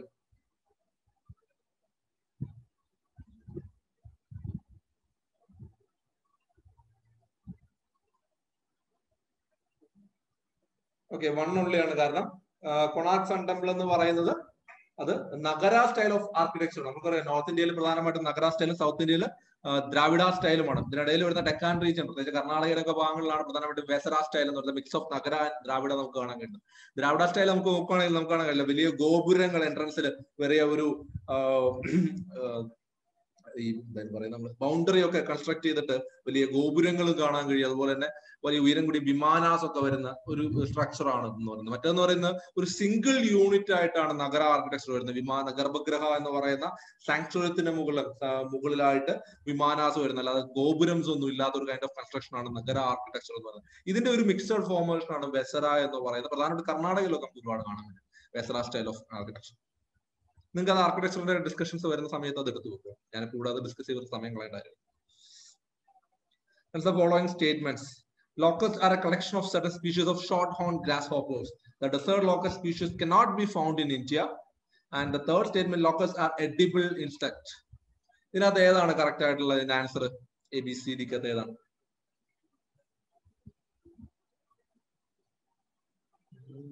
ഓക്കെ, സി ആണ്. കാരണം ഇന്ത്യയിൽ ഈ 4 വെറൈറ്റീസ് ഉണ്ട്. 4 ഇന്ത്യയിലുണ്ട്. ഏറ്റവും ഇഷ്യൂ ആയിട്ടുള്ള അല്ലെങ്കിൽ ഏറ്റവും കറ്റാസ്ട്രോഫിക് ആയിട്ടുള്ള ഒന്നാണ് ഈ പറയുന്ന ഡെസേർട്ട് വെറൈറ്റി എന്ന് പറയുന്നത്. ഇത് പ്രധാനമായിട്ടും ഉണ്ടാവും നമ്മൾ നോക്കുകയാണെങ്കിൽ ഡ്രയർ ആയിട്ടുള്ള സ്ഥലങ്ങളിൽ ഈ മഴയൊക്കെ പെയ്ത് ഡാമ്പൻ ആവുന്ന സമയത്താണ് ഇത് കൂടുതലായിട്ട് ജനറേറ്റ് ചെയ്യുന്നത്. നമ്മുടെ ഈ സമയത്ത് ഇത് കൂടാനുണ്ടായ ഒരു കാരണം, നമുക്ക് കഴിഞ്ഞ പ്രാവശ്യം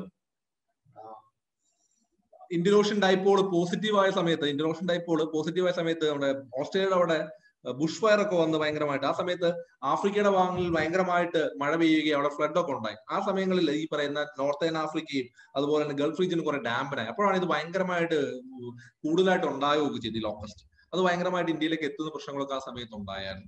സോ അതുമായിട്ട് ബന്ധപ്പെട്ടായിരുന്നു ഈ ന്യൂസസ് ഒക്കെ വന്നത്. ഇത് നമ്മൾ നോക്കുകയാണെങ്കിൽ എഡിബിൾ ആയിട്ടുള്ള ഒന്നാണ്. അതിനും ജീവിക്കണമെങ്കിൽ സൂക്ഷിക്കണം എന്ന് പറയുന്ന പോലെയാണ് അവരുടെ കഴിച്ചിട്ടുണ്ട് അതിനെയും പിടിച്ചിരുന്നു ആള്.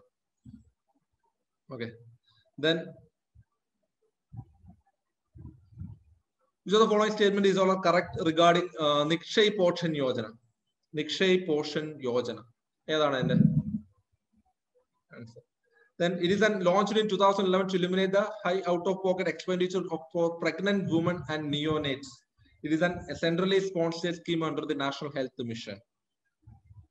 2 ഉള്ളതാണ്. നാഷണൽ ഹെൽത്ത് മിഷന്റെ കീഴിൽ തന്നെ ഉള്ള ഒന്നാണ്. പക്ഷേ നാഷണൽ ഹെൽത്ത് മിഷന്റെ കീഴിൽ TB പേഷ്യൻസിന് 500 rupees മന്ത്ലി കൊടുക്കുന്ന ഇതാണ്. മറ്റേത് ജനനി സുരക്ഷാ യോജനയൊക്കെയാണ് ഈ പറയുന്ന നമ്മൾ ഈ പറയുന്ന പ്രഗ്നന്റ് വുമൻസിനായിട്ടൊക്കെ വരുന്ന ജനനി സുരക്ഷാ യോജന എന്നൊക്കെ പറയുന്ന പ്രോഗ്രാംസ്. ഇത് ഇതാണ് ടോട്സ് എന്നൊക്കെ നമ്മൾ പറയില്ലേ, ഈ പറയുന്ന ട്യൂബർക്ലോസിന്റെ ഇതിനായിട്ടുള്ള പ്രോഗ്രാംസ് ആണ്. സോ അങ്ങനെ ഈ ആക്റ്റീവായിട്ട് ട്യൂബർക്ലോസിന് മരുന്ന് ചെയ്യുന്നവർക്ക് അവർക്ക് ഒരു മന്ത്ലി 500 rupees കൊടുക്കുന്ന പ്രോഗ്രാം ആയിരുന്നു. Then അടുത്ത which of them is the following the characteristics of coir geotextiles? ഏതാണ്? First one is man-made fibers, permeable and strong fabric, high durability and biodegradable. ഇതിനകത്ത് ഏതൊക്കെയാണെന്നുള്ളതാണ് ഇതിന്റെ ആൻസർ. 46ന്റെ ആൻസർ ഏതാണ്? 46ാമത്തെ ക്വസ്റ്റ്യന്റെ ആൻസർ ആരും answer പറയുന്നില്ല. Direct ആയിട്ട് എനിക്കല്ല മെസ്സേജ് വരുന്നത്, തെറ്റിപ്പോയാലും വേറെ ആരും അറിയത്തില്ല.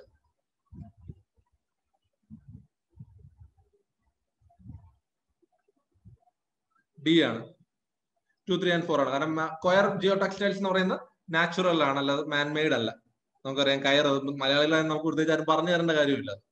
കയർ എന്ന് പറയുന്നത് മാൻമെയ്ഡ് ആയിട്ടുള്ളതല്ല, നാച്ചുറൽ ആയിട്ടുള്ള ഒന്നാണ്. സോ നമ്മളുടെ ഈ പറയുന്ന കോക്കനട്ട് ഹസ്കിൽ നിന്ന്, ചകിരിയിൽ നിന്ന് ഉണ്ടാക്കി എടുക്കുന്നതാണ്. ഈ ജിയോ ടെക്സ്റ്റൈൽസ് എന്ന് പറയുന്നത് നമ്മൾ നോക്കുകയാണെങ്കിൽ ഈ പറയുന്ന സോയിൽ കൺസർവേഷൻ, അതുപോലെ തന്നെ നമ്മൾ ഈ പറയുന്ന പോലെ കോസ്റ്റൽ റീജിയനിലുള്ള കൺസർവേഷൻ ഒക്കെ ആയിട്ട് നമ്മൾ യൂസ് ചെയ്യുന്ന ഒന്നാണ്. ഇത് വെച്ചിട്ട് അവിടെ വളരെ പെട്ടെന്ന് തന്നെ ആ സ്ഥലത്ത് ഈ സോയിൽ ഇറോഷൻ ചെക്ക് ചെയ്യാനും അതുപോലെ നാച്ചുറൽ വെജിറ്റേഷന്റെ ഗ്രോത്തും കൂടെ എനേബിൾ ചെയ്യാനുള്ളതിനൊക്കെയാണ് സാധാരണ ഈ ജിയോ ടെക്സ്റ്റൈൽസ് ഒക്കെ യൂസ് ചെയ്യുന്നത്. ആർട്ടിഫിഷ്യൽ ആയിട്ടും ഈ പറയുന്ന മാൻമെയ്ഡ് ആയിട്ട് എന്ത് ചെയ്യുന്നുണ്ട്, ജിയോ ടെക്സ്റ്റൈൽസ് ഉണ്ടാകുന്നുണ്ട്. കോയർ ജിയോ ടെക്സ്റ്റൈൽ എന്ന് പറയുന്നത് ആർട്ടിഫിഷ്യൽ അല്ല, മാൻമെയ്ഡ് അല്ല എന്നുള്ളതാണ്. ഓക്കെ, അല്ലാതെ എല്ലാ ജിയോ ടെക്സ്റ്റൈൽസും നാച്ചുറൽ ആണെന്നല്ല. ഓക്കെ, ദെൻ അടുത്ത് PM formalisation of micro food processing enterprises scheme. Atmanirbhar ഭാരതുമായിട്ട് ബന്ധപ്പെട്ട് വന്നൊരു സ്കീമായിരുന്നു ഇത്. It intended to provide financial, technical and business support to upgrade the existing micro food processing enterprises. Correct ആയിട്ടുള്ള സ്റ്റേറ്റ്മെന്റ് തന്നെയാണ്. It's a centrally sponsored scheme, അതും ശരിയാണ്. So ഇത് 3 സ്റ്റേറ്റ്മെന്റും കറക്റ്റ് ആണ്. ആത്മനിർഭർ ഭാരതിന്റെ ഭാഗമായിട്ട്, അപ്പൊ ആത്മനിർഭർ ഭാരതിന്റെ ഭാഗമായിട്ട് വന്ന കാര്യങ്ങളൊന്ന് നോക്കണം. 20,000 crores ഇതുമായിട്ട് വന്ന ഒരു കാര്യമാണ്. അപ്പൊ എല്ലാവരും ഒന്ന് നോക്കണം. മേ ബി അവിടെയുള്ള ചോദ്യങ്ങൾ നമുക്ക് എന്ത് ചെയ്യാം, ഈ സ്പെഷ്യലി സംതിങ് റിലേറ്റഡ് ടു എക്കണോമിക്സുമായിട്ട് ബന്ധപ്പെട്ട് ചോദ്യങ്ങൾ കയറി വരാം. ഏറ്റവും കൂടുതൽ ഇപ്പൊ ഡൈനാമിക് ആയിട്ട് ചോദ്യങ്ങൾ വരുന്നത് പ്രിലിംസിന് എക്കണോമിക്സും അതുപോലെ എൻവയോൺമെന്റുമാണ്. ഇത് കഴിയുമ്പോൾ ഞാനൊരു കാര്യം പറയാം എൻവയോൺമെന്റുമായിട്ട് related. Okay, which of the given statement is or are correct regarding national infrastructure pipeline?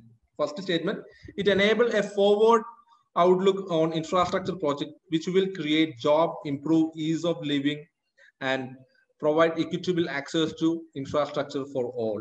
The second statement, it includes both greenfield and brownfield projects. ഇതിനകത്ത് ഏതാണ് കറക്റ്റ് എന്നുള്ളതാണ് ചോദ്യം.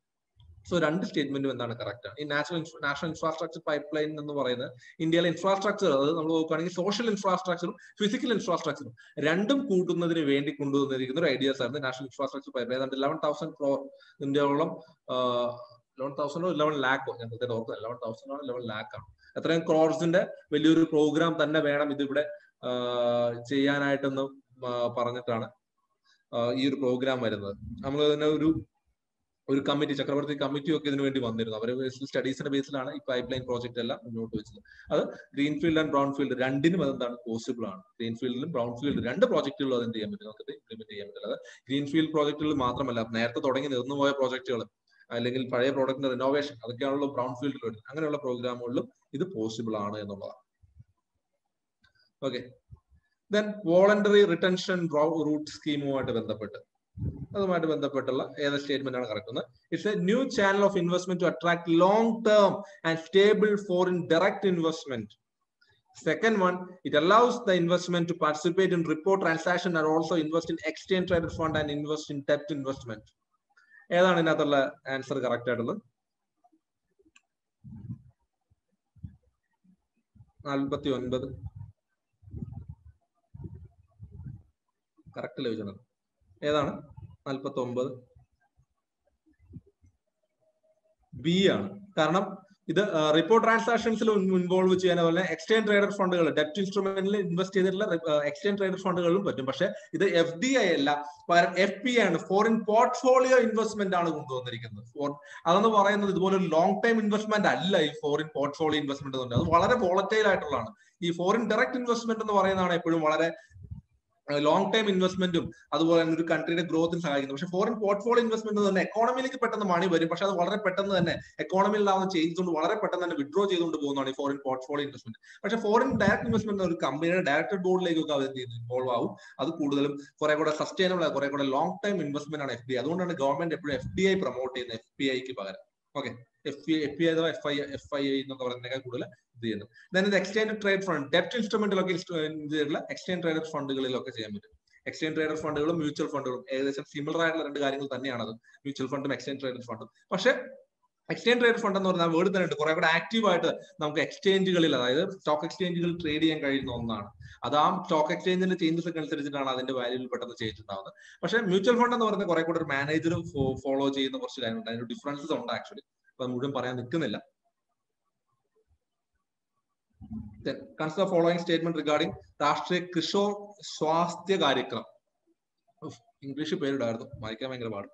It intended to ensure holistic development of adolescent population within 10 to 19 years of age. It launched by the Ministry of Women and Child Development. Answer. ഇത് ഈ ministry ചോദിക്കുമ്പോൾ നിങ്ങൾക്ക് simple ആയിട്ട് ഇതിനകത്ത് നമുക്ക് പറയാൻ കഴിയാം. ഞാൻ ഓൾറെഡി പറഞ്ഞു, ബിക്കോസ് നമ്മൾ എന്താണ് ഒരു മിനിസ്ട്രിയുടെ മാത്രമാണ് സ്കീംസ് നിങ്ങൾക്ക് പ്രൊവൈഡ് ചെയ്തത്. സോ അതിന്റെ ആൻസർ ഒന്നുള്ളതാണ്. അപ്പൊ നോക്കുന്നത് 10 to 19 ഏജിൽ വരുന്ന സ്റ്റുഡൻസിന്, അല്ലെങ്കിൽ സ്റ്റുഡൻസ് അല്ല, പോപ്പുലേഷൻ, ആ യങ് പോപ്പുലേഷനെ അവരെ ഇത് ചെയ്ത്, അത് കാരണം ഫ്യൂച്ചറിലേക്ക് വരും നമ്മുടെ പോപ്പുലേഷൻ ഡിവിഡന്റ് ആയിട്ട് മാറാൻ പോകുന്ന ഒരു വിഭാഗമാണ്. ആ പോപ്പുലേഷൻ ഡിവിഡന്റിനെ കൃത്യമായി യൂട്ടിലൈസ് ചെയ്തുകൊണ്ട് ഇന്ത്യയുടെ ഗ്രോത്തിനെ എങ്ങനെ ചെയ്യാം, ഉപയോഗിക്കാം എന്നുള്ളതാണ് ഉദ്ദേശിച്ചിട്ടാണ് ഈ പറയുന്ന കിഷോർ സ്വാസ്ഥ്യ കാര്യക്രമം എന്ന് പറയുന്ന കാര്യങ്ങളിലേക്ക് വന്നത്. അതാണ് പോപ്പുലേഷൻ ഡിവിഡന്റിനെ എങ്ങനെ യൂട്ടിലൈസ് ചെയ്യാം എന്നുള്ളതാണ് ഉദ്ദേശിച്ചത്. സോ ഇത്രയുമാണ് ഇന്നത്തെ നമ്മുടെ ഡിസ്കഷൻസിലെ കാര്യങ്ങൾ. ഞാൻ കുറച്ച് ഫാസ്റ്റ് ആയിട്ടാണ് ഡിസ്കസ് ചെയ്യുന്നത് എനിക്ക് തോന്നുന്നു, അതുകൊണ്ട് വളരെ പെട്ടെന്ന് തീർന്നതോ. ഡിസ്കഷൻസ് ഞാൻ എക്സ്പ്ലനേഷൻ കുറച്ചുകൊണ്ട് മേ ബി ഈ പറയുന്ന പോലെ ഈ ജിയോമോർഫോളജി ഒന്നും അതുപോലെ ചോദ്യങ്ങൾ എന്ത് ചെയ്യാറില്ല, വരാറില്ല. പക്ഷെ വരാൻ പാടില്ല എന്ന് നമുക്ക് പറയാൻ പറ്റില്ല. പക്ഷെ പഠിക്കുമ്പോൾ നമ്മൾ എന്ത് ചെയ്യുക, എൻ്റയർ സിലബസ് കവർ ചെയ്ത് പഠിക്കുക എന്നുള്ള, കാരണം മെയിൻസിന് വളരെ ആവശ്യമുള്ള ഒരു റീജിയനാണ്. മെയിൻസിന് ചോദ്യം വരാറുണ്ട്. പിന്നെ നമുക്ക് ഈ പറയുന്ന പ്രിലിംസിന്റെ സമയത്ത് കൃത്യമായിട്ട് ജോഗ്രഫിയുടെ ക്വസ്റ്റൻ ഏതാണ്, എൻവയോൺമെന്റ് ക്വസ്റ്റൻ ഏതാണ് നമുക്ക് ഡിഫറൻഷിയേറ്റ് ചെയ്യാൻ പറ്റത്തില്ല. ജോഗ്രഫി ആൻഡ് എൻവയോൺമെന്റ് എന്ന് പറഞ്ഞാൽ സിംഗിൾ യൂണിറ്റ് ആയിട്ട് നമുക്ക് പ്രിലിംസിന് പഠിക്കാൻ പറ്റത്തുള്ളൂ. സോ കാരണം എൻവയോൺമെന്റ് എന്ന് പറയുന്ന പലതിന്റെയും ബേസ് എന്ന് പറയുന്നത് ജോഗ്രഫിക്കൽ കൺസെപ്റ്റുകളിൽ നിന്നാണ്. രണ്ടും ഈവൻ ജോഗ്രഫി ഓപ്ഷൻ ഉള്ളവർക്ക് അറിയാം, എൻവയോൺമെന്റൽ ജോഗ്രഫി എന്ന് പറയുന്നത് നമുക്ക് ഒരു മൊഡ്യൂൾ തന്നെ ഉണ്ട് അല്ലെ. പേപ്പർ 1 5th മൊഡ്യൂൾ ആയിട്ട് കിടക്കുന്നത്, പേപ്പർ 1 5th മൊഡ്യൂൾ ആയിട്ട് എൻവയോൺമെന്റൽ ജോഗ്രഫിയാണ് ആക്ച്വലി. സോ അങ്ങനെ ഒരു മൊഡ്യൂൾ തന്നെ അവിടെ നമുക്കുണ്ട് ആക്ച്വലി. അപ്പൊ അങ്ങനെ കൃത്യമായിട്ട് അത് ഡിഫറൻസിയേഷൻ ഒന്നും നമുക്ക് പോസിബിൾ അല്ല. സോ ഇത്രയുമാണ് സോ നമുക്കുള്ളത്. അപ്പൊ ഇന്നത്തെ കാര്യം ഡിസ്കസ് ചെയ്തൊക്കെ നിങ്ങൾക്ക് മനസ്സിലായി? എന്തെങ്കിലും ഡൗട്ടുകൾ ഉണ്ടായിരുന്നോ? ഫാസ്റ്റ് ആയിട്ടാണോ ഡിസ്കസ് ചെയ്തത്, അതോ എന്തെങ്കിലും കാര്യങ്ങളുണ്ടോ? ഞാൻ പറഞ്ഞു പോയത് അത്രയും ഡിസ്കഷൻ വേണ്ട, സ്പീഡ് കുറയ്ക്കണോ, is there anything something like that? നിങ്ങൾക്ക് എന്തെങ്കിലും ഉണ്ടോ അങ്ങനെയുള്ള കാര്യങ്ങളോ? ദെൻ നമുക്ക് പ്രിലിംസിന് പറ്റുന്ന ഇതാ, ഇവൻ അത് ശരിയാണെന്ന് വിചാരിച്ച് നമ്മൾ ഇറങ്ങി വരും. ഇറങ്ങി വന്നു കഴിഞ്ഞിട്ട് നമ്മൾ ആൻസർ നോക്കുമ്പോഴാണ് മനസ്സിലാവുന്നത്, ശരിയാണല്ലോ, എനിക്ക് തെറ്റിയല്ലോ. ചെറിയൊരു മിസ്റ്റേക്ക് ആയിരിക്കും, വളരെ നമുക്ക് അറിയാവുന്ന ഒരു കാര്യമായിരിക്കും. നമ്മൾ വളരെ പെട്ടെന്ന് വളരെ നമ്മൾ വിചാരിക്കാത്ത രീതിയിലേക്ക് അത് മാറും. നമുക്ക് അറിയാവുന്ന കാര്യം നമ്മൾ ചിന്തിച്ചിട്ടുള്ളൂ. ഈ മിസ്റ്റേക്ക് പലപ്പോഴും നമുക്ക് പറ്റാറുണ്ട്. അത് അവോയ്ഡ് ചെയ്യാൻ നോക്കുക. അപ്പൊ നമ്മൾ ഈ പറയുന്ന ഇത്രയും ടെസ്റ്റിൽ നടത്തുന്ന ക്വസ്റ്റ്യൻ ആൻഡ് ഡിസ്കഷൻ ഒരു ചോദ്യം പോലും ചോദിച്ചെന്ന് വരില്ല നിങ്ങൾക്ക് എക്സാമിൽ നമ്മൾ നടത്തുന്നത്. പക്ഷെ അത്രയും ഏരിയ കവർ ചെയ്യാനും ഈ രീതിയിലുള്ള ക്വസ്റ്റ്യൻസ് നമുക്ക് എന്ത് ചെയ്യാം, ഫേസ് ചെയ്യാനും നമുക്ക് കുറച്ചുകൂടെ ഇമ്പോർട്ടൻസ്. അതാണ് ഇതിൽ നിന്നൊക്കെ ഒരു ആൻസർ നിങ്ങൾക്ക് കിട്ടും. ഓക്കെ, സോ അപ്പൊ ഇത് ഹെൽപ്ഫുൾ ആയിരുന്നു എന്ന് വിശ്വസിക്കുന്നു. നിങ്ങൾക്ക് വേറെ ഡൗട്ട്സും കാര്യങ്ങളും എന്തെങ്കിലും ഉണ്ടെങ്കിൽ നമുക്കത് ചോദിക്കാം, അല്ലെങ്കിൽ ആ ഗ്രൂപ്പിനകത്ത് നിങ്ങൾക്ക് ഇട്ടാലും മതി. ഡൗട്ട്സും കാര്യങ്ങളും നമുക്കത് ക്ലിയർ ചെയ്ത് മുമ്പോട്ട് പോകും. സോ അപ്പൊ നാളെ ജൂൺ 1 കറണ്ട് അഫയേഴ്സും ഒരു മിനിസ്ട്രിയുടെ സ്കീംസും പ്രൊവൈഡ് ചെയ്യാം. സോ ഐ തിങ്ക് എൻഷ്യന്റ് അല്ലേ നിങ്ങളുടെ അടുത്ത ഡിസ്കഷൻ? അങ്ങനെ എല്ലാ നമ്പറും ഒന്നും ഓർത്തിരിക്കാൻ പറ്റൂല ജിത്യ. നമ്മൾ ഓർത്തിരിക്കുന്നത് കുറച്ച് ഇങ്ങനെ കണ്ടിന്യൂസ് ആയിട്ട് ഇങ്ങനെ വായിച്ചു പോകുമ്പോൾ നമുക്ക് മെമ്മറിയിൽ നിൽക്കുന്ന കുറെ കാര്യങ്ങളുണ്ട്, അതവിടെ നിൽക്കും. അല്ലാത്തത് നമ്മൾ ഏതെങ്കിലും ഒരു രീതിയിൽ, ഇപ്പൊ ഫോർ എക്സാമ്പിൾ ഇപ്പൊ ജോഗ്രഫിക്കൽ പെർസ്പെക്റ്റീവിൽ ചോദിക്കുകയാണെങ്കിൽ ഓക്കെ എൻഷ്യന്റ് ആണ്. ഓക്കെ, അപ്പൊ 11th ഡിസ്കഷൻ. സോ ഈ പറയുന്ന പോലെ ഈ മാപ്പ് ഒക്കെ ആണെങ്കിൽ സ്ഥലങ്ങളും ഇതൊക്കെ കാണാതെ പഠിക്കുന്ന കാര്യം മാപ്പ് മനസ്സിലേക്ക് കൊണ്ടുവരാൻ നോക്കുക. ഞാൻ എപ്പോഴും മാപ്പിന്റെ കാര്യത്തിലൊക്കെ എന്ന് പറയുമ്പോൾ സ്ഥലങ്ങൾ ചോദിച്ചാൽ കുറെയൊക്കെ ഞാനിങ്ങനെ പെട്ടെന്ന് സ്ഥലങ്ങളുടെ പേര് ലൊക്കേഷൻ എന്നൊക്കെ പറയുന്നത് വെച്ചാൽ എനിക്ക് പെട്ടെന്ന് ആ ചോദിക്കുമ്പോൾ നിങ്ങൾ ചോദിക്കുമ്പോൾ മനസ്സിലേക്ക് വരുന്ന മാപ്പാണ്. ആ മാപ്പിൽ അത് എവിടെയെന്നുള്ള രീതിയിൽ കണക്ട് ചെയ്തിട്ടാണ് ഞാനത് പറയുന്നത്. സോ നമുക്ക് കുറച്ച് നാൾ അത് ഇൻട്രസ്റ്റിംഗ് ആയിട്ട് വായിക്കുമ്പോൾ, ഫോർ എക്സാമ്പിൾ നിങ്ങൾ നോക്കുകയാണെങ്കിൽ പൊളിറ്റി, ഇപ്പൊ സിറാജ് പറയുമ്പോൾ ഒരുപാട് ആക്ടുകളും ഒരുപാട് ആർട്ടിക്കിളുകളും ഒക്കെ വളരെ ക്ലിയർ ആയിട്ട് വളരെ സ്പെസിഫിക് ആയിട്ട് സിറാജ് എടുത്ത് പറയുന്നുണ്ടാവും. സോ അത് നമുക്ക് എല്ലാവർക്കും പോസിബിൾ, കാരണം നമ്മൾ കുറച്ച് നാൾ പഠിച്ച് വായിച്ചു വരുമ്പോൾ നമുക്ക് വരുന്ന കുറെ ആർട്ടിക്കിൾ ഇപ്പൊ ചോദിച്ചാൽ പറയാൻ പറ്റും. അത് കുറെ നാൾ വായിച്ചതിന്റെയും നമുക്ക് ഇൻട്രസ്റ്റിംഗ് ആയിട്ടൊരു സാധനം വായിക്കുമ്പോൾ നമുക്ക് തന്നെ അതിന്റെ കൂടെയായിട്ട് കയറി വരും. മെയിൻസ് ആൻഡ് പ്രിലിംസ് എങ്ങനെ ഇന്റഗ്രേറ്റ് ചെയ്ത് പഠിക്കുക എന്ന് പറയുന്നത്, ഇപ്പൊ ഈ സബ്ജക്ട് പഠിക്കുമ്പോൾ ഡീറ്റെയിൽ ആയിട്ട് പഠിക്കുക, ഡീറ്റെയിൽ ആയിട്ട് എന്റെ കൺസെപ്റ്റ് മനസ്സിലാക്കി പഠിക്കുക. ദെൻ ആ കൺസെപ്റ്റ് മനസ്സിലാക്കി പഠിച്ചതിന് ശേഷം അത് എഴുതാൻ ശ്രമിക്കുക. അപ്പൊ മെയിൻസിലേക്കുള്ള കാര്യമാണ്. കറണ്ട് അഫയേഴ്സ് കൊണ്ടൊന്ന് റിലേറ്റ് ചെയ്യുക. മെയിൻസിന്റെ ഒരു അഡ്വാൻറ്റേജ് എന്ന് പറയുന്നത് you have A clear cut syllabus. ആ സിലബസ് വെച്ച് വായിക്കുന്ന ഓരോ കറണ്ട് അഫയേഴ്സും അത് ഏത് കറണ്ട് അഫയേഴ്സ് ഏത് സ്റ്റാറ്റിക് ടോപ്പിക്കുമായിട്ട് കണക്ട് ചെയ്യാൻ നോക്കുക. ദെൻ അത് ആ രീതിയിൽ റിലേറ്റ് ചെയ്ത് പഠിക്കുക. അവിടെ നിന്ന് ആൻസറുകൾ എഴുതി പഠിക്കുക. പ്രിലിംസിന് ഈ പഠിച്ച കാര്യങ്ങളൊക്കെ തന്നെ മതി പ്രിലിംസിന്. പിന്നെ അതിന്റെ കൂടെ സ്പെസിഫിക് ആയിട്ട് കുറച്ച് സ്കീമുകൾ, കുറെ കൂടെ ഡീറ്റെയിൽ ആയിട്ടുള്ള കുറച്ചുകൂടെ ഫാക്ടുകൾ, ലൊക്കേഷൻസ്, ഇങ്ങനെയുള്ള കുറച്ച് കാര്യങ്ങൾ എക്സ്ട്രാ ആഡ് ഓൺ ചെയ്ത് ഒരു 2 മാസം പ്രിലിംസ് ഫോക്കസ്ഡ് ആയിട്ട് കുറച്ചുകൂടെ പിൻ പോയിന്റഡ് ആയിട്ട് നോക്കണം. മറ്റേ മെയിൻസ് എന്ന് പറഞ്ഞാൽ കുറച്ചുകൂടെ വൈഡർ പെർസ്പെക്റ്റീവ് ആയിരിക്കും. ഡയറക്റ്റ്ലി ഒരു ഫാക്ടർ, ഡയറക്റ്റ്ലി ഒരു ഇൻസിഡന്റിലോ കോൺസെൻട്രേറ്റ് ചെയ്തുള്ള ചോദ്യം ആയിരിക്കില്ല, കുറച്ചുകൂടെ വൈഡർ ആയിരിക്കും. പക്ഷെ പ്രിലിംസ് എന്ന് പറയുമ്പോൾ കുറച്ചുകൂടെ നാരോ ആയിട്ട് ഒരു സ്ഥലത്തേക്ക് പിൻ പോയിന്റ് ചെയ്ത് കൊണ്ടുവരും, വളരെ നാരോ ആക്കി. സോ അത് അഡ്രസ് ചെയ്യുക എന്നുള്ള രീതിയിലേക്കുള്ളത്. അപ്പൊ പഠിക്കുമ്പോൾ മെയിൻസ് എന്നുള്ള കാര്യം മനസ്സിൽ വെച്ചിട്ട് കൃത്യമായിട്ട് അതിനുവേണ്ട സിലബസും കറണ്ട് അഫയേഴ്സും ലിങ്ക് ചെയ്ത് പഠിക്കുക. ദെൻ അവസാനം 2-3 മാസം പ്രിലിംസിനായിട്ട് തന്നെ നിങ്ങൾ അത് ഡിവോട്ടായിട്ട് നിൽക്കണം. അല്ലെങ്കിൽ പലർക്കും പറ്റുന്ന പ്രശ്നമാണ് മെയിൻസ് മാത്രം വേണ്ടി കണ്ട് പ്രിലിംസിന് കയറാതെ വരിക. അങ്ങനെ ഒരു അബദ്ധം പറ്റരുത്. സോ ക്ലിയർലി സിലബസ് വെച്ച് കറണ്ട് അഫയേഴ്സ് വെച്ച് മാപ്പ് ചെയ്ത് പഠിച്ചു പോവുക. റൈറ്റിംഗ് ചെയ്യുക, വേണ്ട പ്രിലിംസിന്റെ ക്വസ്റ്റ്യൻസ് വർക്ക്ഔട്ട് ചെയ്ത് പോകുക. That's how you can complete the syllabus clearly and without any issues. Okay.